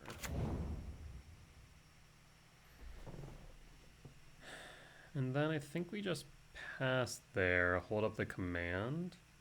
We can always exile a Mycospawn if they cast one. And that leaves Karn exposed. Null Drifter will be able to draw some cards. So yeah, I think we're in a good position.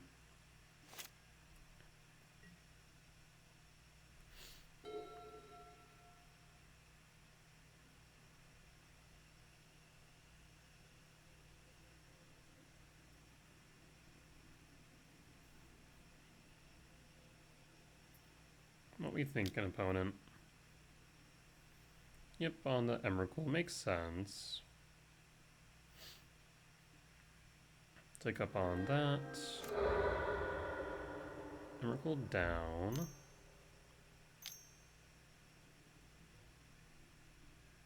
Yeah, there's a Kozlek's return, that's fine.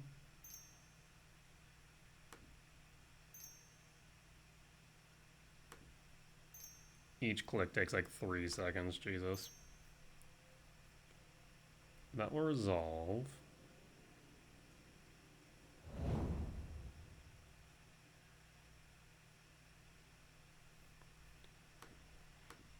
Well, I will cast... So, 1, 2, 3, 4, 5, 6, 7, 8, 9...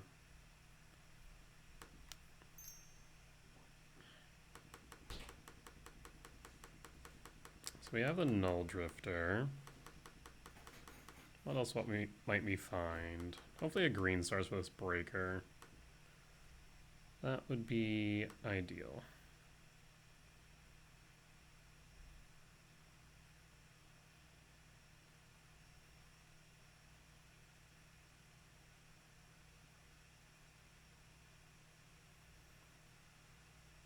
I mean, Karn will be down. If we find a green source, we chip away more at their lands. We at the very least get a Null Drifter for our work, for our time. So I think we're in a good spot.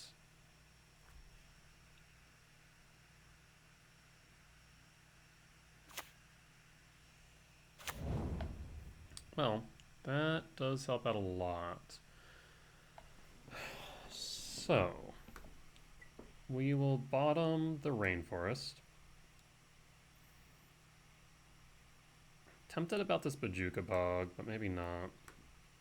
I think if we go Bog, Null Drifter, Breeding Pool, yeah, we'll do it that way. Bog, Null Drifter, Breeding Pool, draw the Breeding Pool.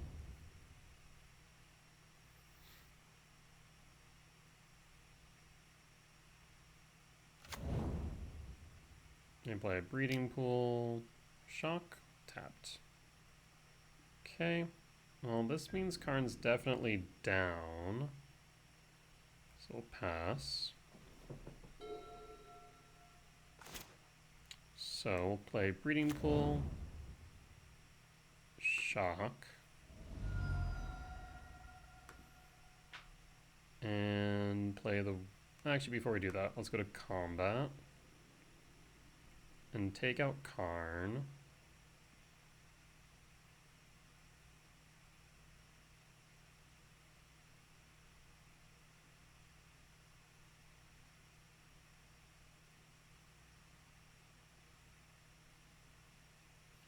I guess maybe what we should have done, right, is I probably should have attacked Karn first before playing the Breeding Pool.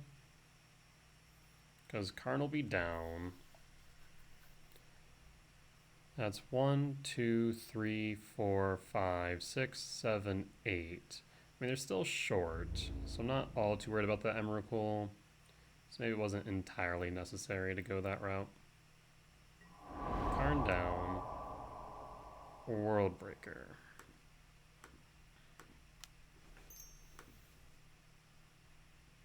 Maybe keep the Ugin's Lab untapped just to be safe.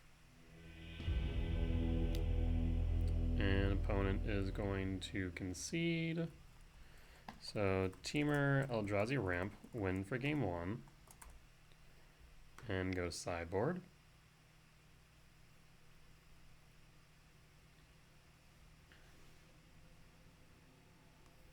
We'll bring in Stonebrain, Might, and Leveler. Cutting, return. Okay, cutting. What is happening here? Cutting, return, and Emrakul. Let me just confirm with my sideboard guide. Eldrazi. Stonebrain, Leveler. Actually, no Haywire Might, so Emrakul stays in. Yeah, I guess we don't technically need Haywire Might that early, so that kind of makes sense. That checks.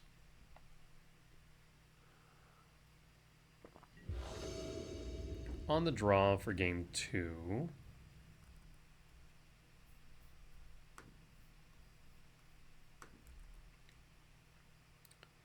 Let's take a look at our opening hand.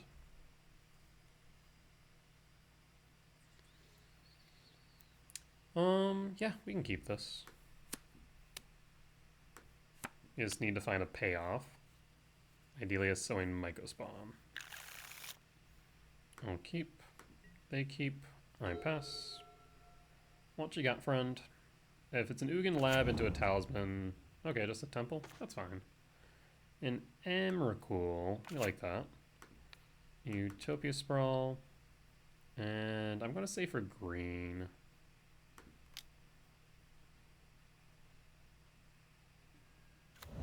For green. We have the blue Talisman, though maybe we should have done blue in case of Karn, right? So what's your second play? You see Temple, Forest, Rumble. That's a Rumble. No, it's a Talisman. Okay. So that's 4. They could have 6. Unfortunately, we can't play Karn. But we can go Temple. So that's 4. 5. Rumble. 6. There's the Sowing Mycospawn.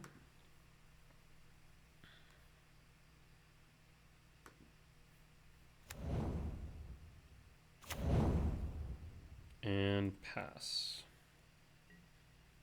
Alright, do you have a kicked Mycospawn on 3? That's the question. I feel like you would have played the Temple or the Ugin's Lab earlier, so the answer is no. But you do have a Stone Brain. I mean, you're not going to be thrilled with what you see in my hand if you name Mycospawn, because then we're going to have Karn. And yeah. So, name Sowing Mycospawn. You'll then be left with 4 mana. Ideally, we could draw, if we can draw into an untapped land, that would be ideal. Because then we can Karn Liquid Metal Coating, shrink the amount of mana they have, and leave them with 2. Though maybe we actually go for the Forest. That actually might not be the worst idea. So yeah, a land would be good.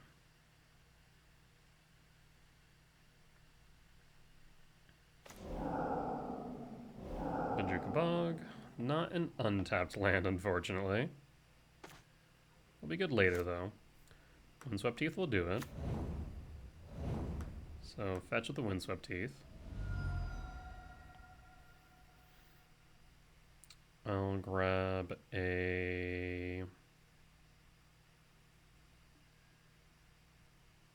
Forest.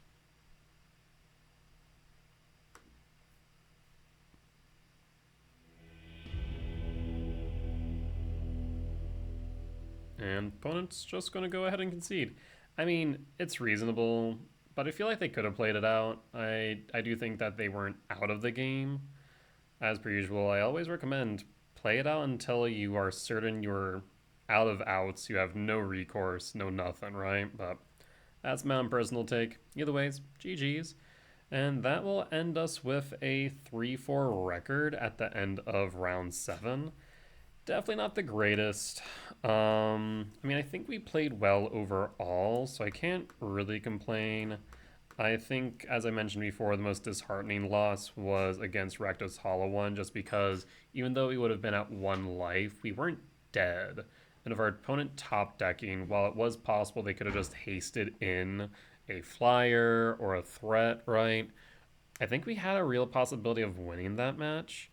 You know, after that, I think the second most disheartening loss was definitely against House of Mana with Amulet Titan. Like I mentioned, I think I misplayed in game 2. I should have Malevolent Rumbled instead of exiling their Amulet of Vigor. Like, I knew that exiling the Vigor didn't do anything because they had the Spelunking, But I thought, well, if they have a second one, then they win. But I think it just made more sense for us to rumble and try and find a solution there. Specifically, we were looking for that Ugin's Lab that came later than we wanted, but the rumble would have gotten us there earlier. So maybe the rumble was correct. What else? 4C Grinding Station was just, yeah, not great draws. Dimir Oculus. Game 2, we probably should have mulliganed. It was a sketchy hand, and if it had worked, awesome, but it didn't, so not awesome. Overall, though, pretty happy with the performance of the deck. I think I could have performed a little bit better personally, but nonetheless, as always, I hope you guys did enjoy today's video. If you did, please do consider hitting the like button.